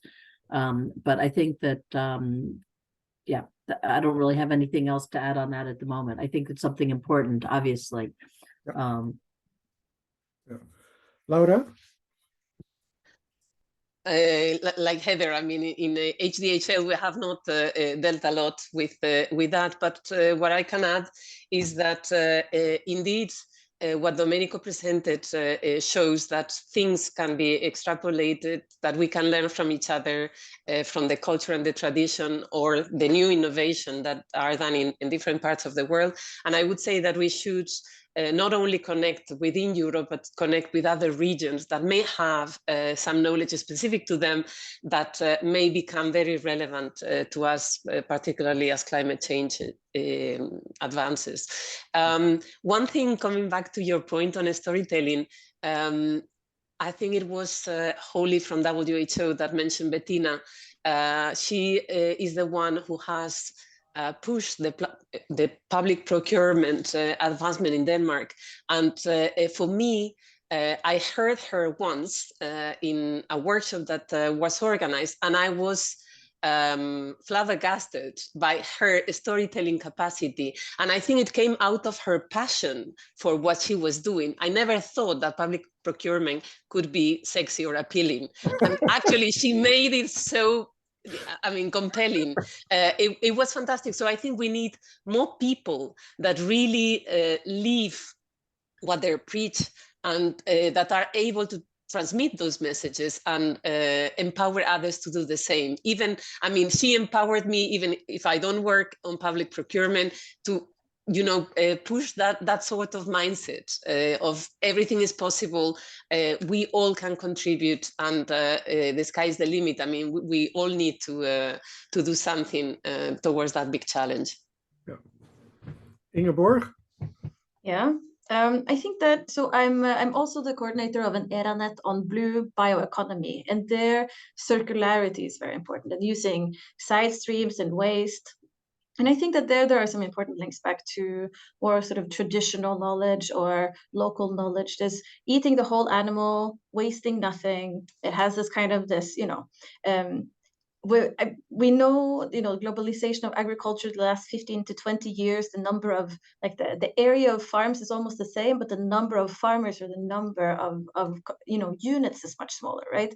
So there's been a dramatic change in how we produce how our food system is structured, right? That isn't maybe so obvious to everybody. But I think that this, you know, eating the whole animal, the whole fish, the whole cow is something that we can take with us. I think eating more varied species, another trend that we see is that almost the whole world eats the same, I don't know, 10 species of plants and animals. I think we need to go back to local species, local knowledge, because with that, we also get more local jobs, more local businesses, more like local food webs or local value chains, that we need to find back this variation that we know that we have in Europe, but maybe we haven't explored that much lately. And then I have to say, I mean, I'm the there's food from the ocean person in this panel, and there's a lot of opportunities with algae, for instance. Traditional in many coastal communities in Europe, not just in the north, algae, so seaweeds, have been part of animal feeds, and we see there's a lot of interesting research now on using seaweed as a feed ingredient for cows and others. For pigs, there's some really interesting research in Denmark on that, and the help of the gut microbiome of pigs, for instance. So I think there's a lot of interesting things, but as you said, it's about culture, right? That if you want to transform people, it's about storytelling, it's about sort of rooting the whole story in the local culture, in the local food culture. If you can't get the local adaptation, it's very difficult to enable the change, I think. Yeah, and there are some. Sorry, and if I may add to that, coming to another level, but I think it certainly contributes to food security and water management, is things that were traditionally consumed, like, for example, in all traditional diets around the world, you have the combination of pulses with cereals, for example, to achieve high quality proteins. Those combinations are much more sustainable than the animal-based plates, let's say, that we currently consume to achieve a similar level of protein. So they consume less water, they are more sustainable, they certainly are cheaper because meat is more expensive. So I think it's also revalorizing what the traditional culture has already brought, and that is getting lost somehow. And obviously, as Ingeborg has said, to help the acceptance of innovation, because innovation will still be needed, by linking it to traditional recipes or making it more accessible for people, maybe through the storytelling that will help. Yeah. Thanks. Just one remark on what Ingeborg said. There are some initiatives and projects and organizations in Europe who take the route of gastronomy. So the food and how you prepare it, etc., etc.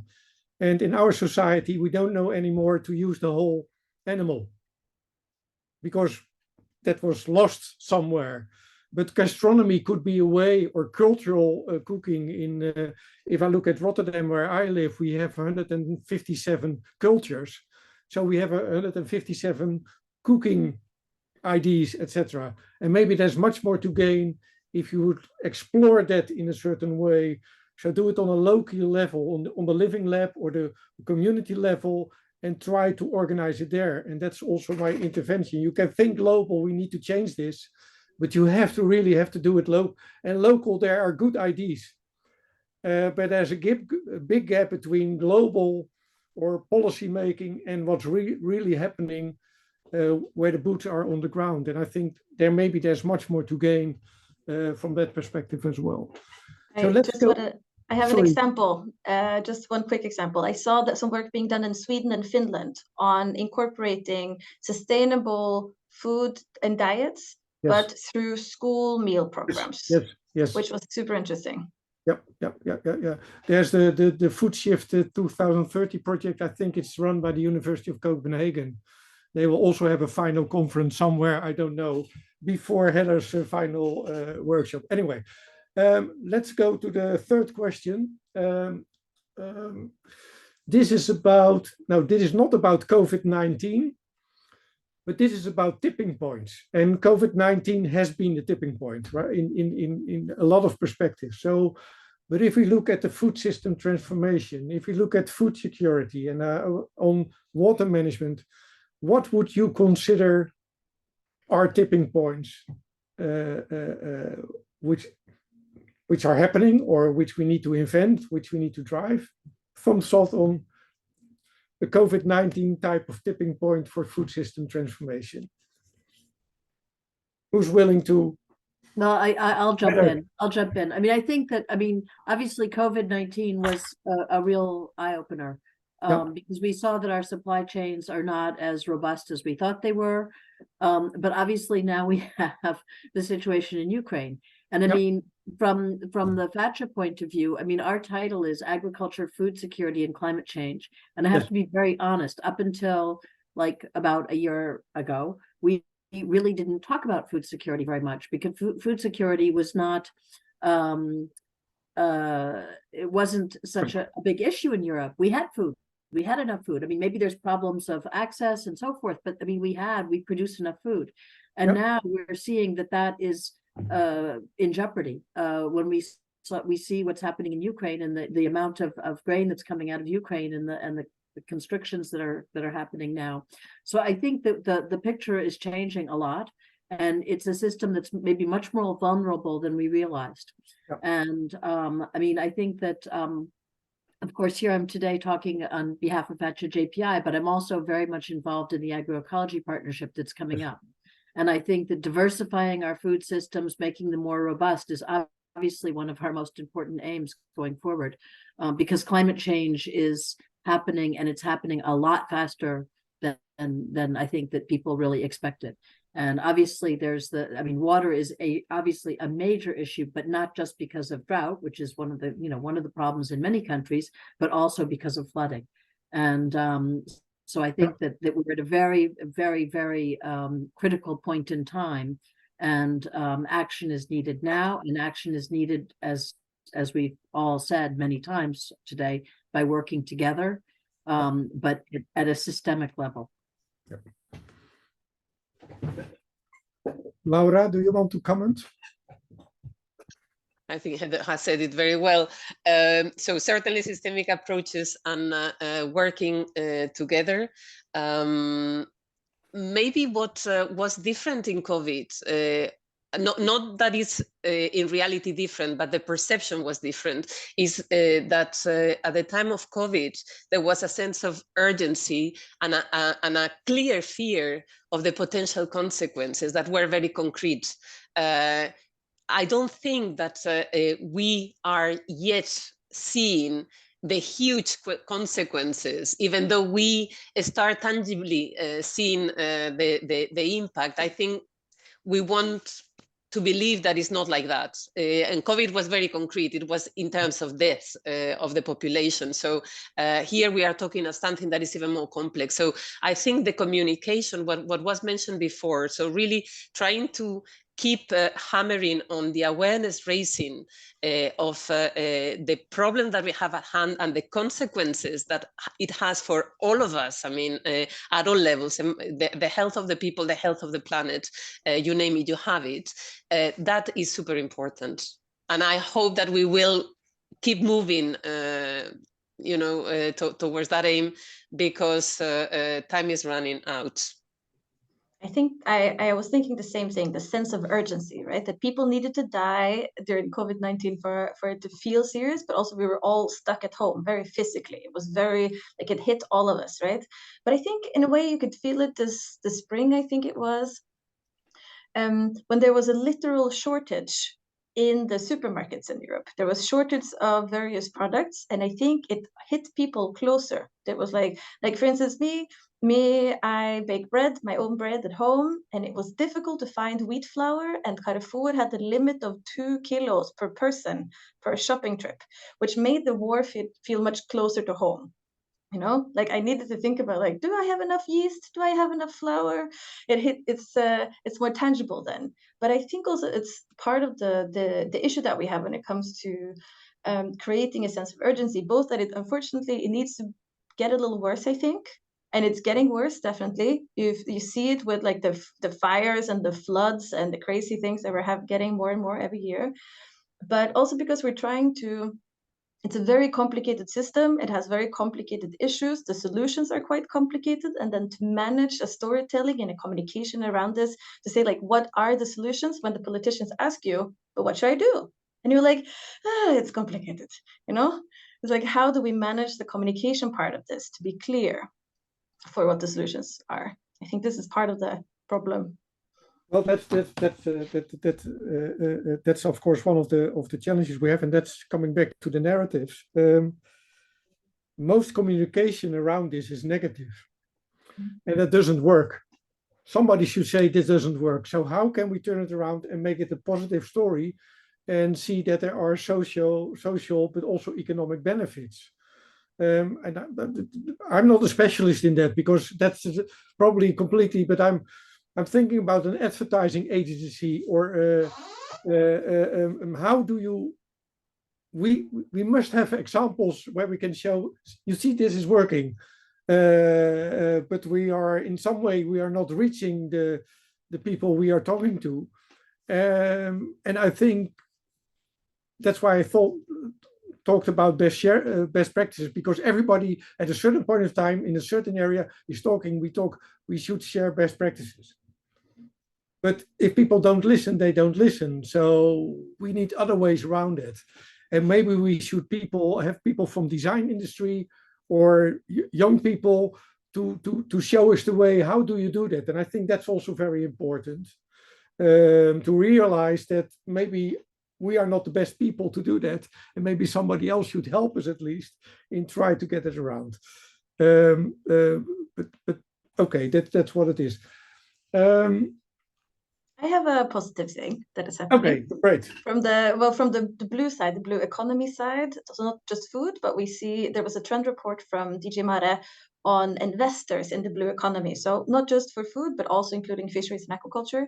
And what they see is that there's a very big increase in investments, but also especially that I think it was 85% of the investors who had been interviewed had sustainability in mind when they made their investors in the portfolio. And they also see, it might not sound as positive, but we don't only have people who invest in sustainable blue economy anymore because of like the ideal, like their ideals, but also people who do it just because it's profitable. Yeah. So I think it's going back to the sustainability taxonomy, that it's starting to be profitable to be sustainable. And I think that will help us, because everybody can see now that there's so much risk in our food system with the changing of climate. There's so much risk. We need to change some things, right? We talked about global systems as well, and Heather talked about food safety. I think everybody sees that we need to invest differently now, and so I think that's part of the solution, actually. Well, and maybe part of the solution might be, and I know that there are a lot of philanthropic organizations in Europe who are very keen in setting agendas, but there may be also private equity and investors, and maybe you should organize a roundtable with them to talk about these issues as well, because you need to address it. Anyway, we are running out of time. I do apologize for that, but it's too interesting. So let me ask you a last question, which was not on your list, but I like to ask it anyway. This is about priorities, and I'm asking that each of you.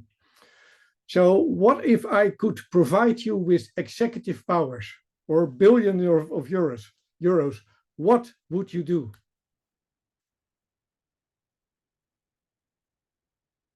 So now you're in the position to say, okay, I'm not constrained anymore. I can do anything I want.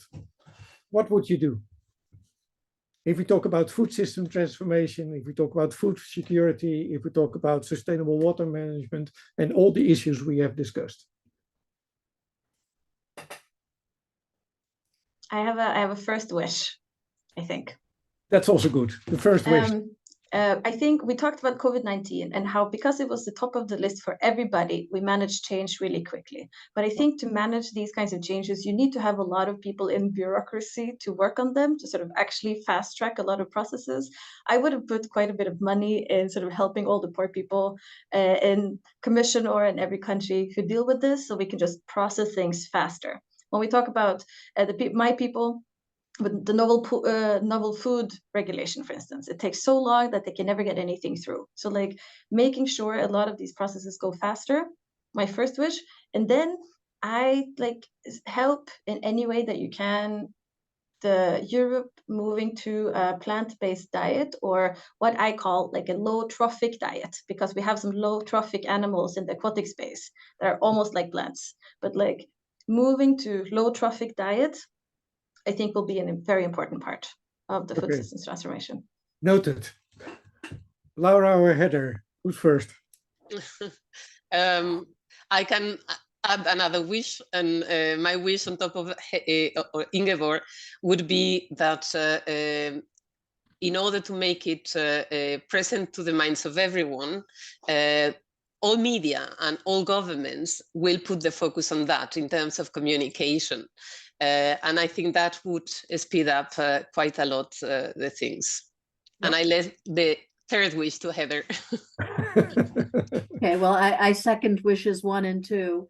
And I mean, I think that, I mean, we touched on it a little bit. I think that we have to have, bring our policymakers together into a discussion where we work towards coherence and towards, you know, common goals that are for the common good. And so I think that would be my wish. Okay.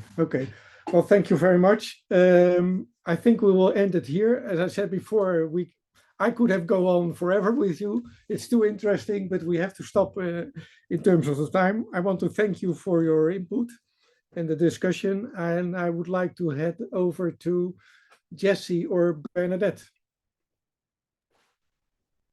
Thank you so much, Wouter.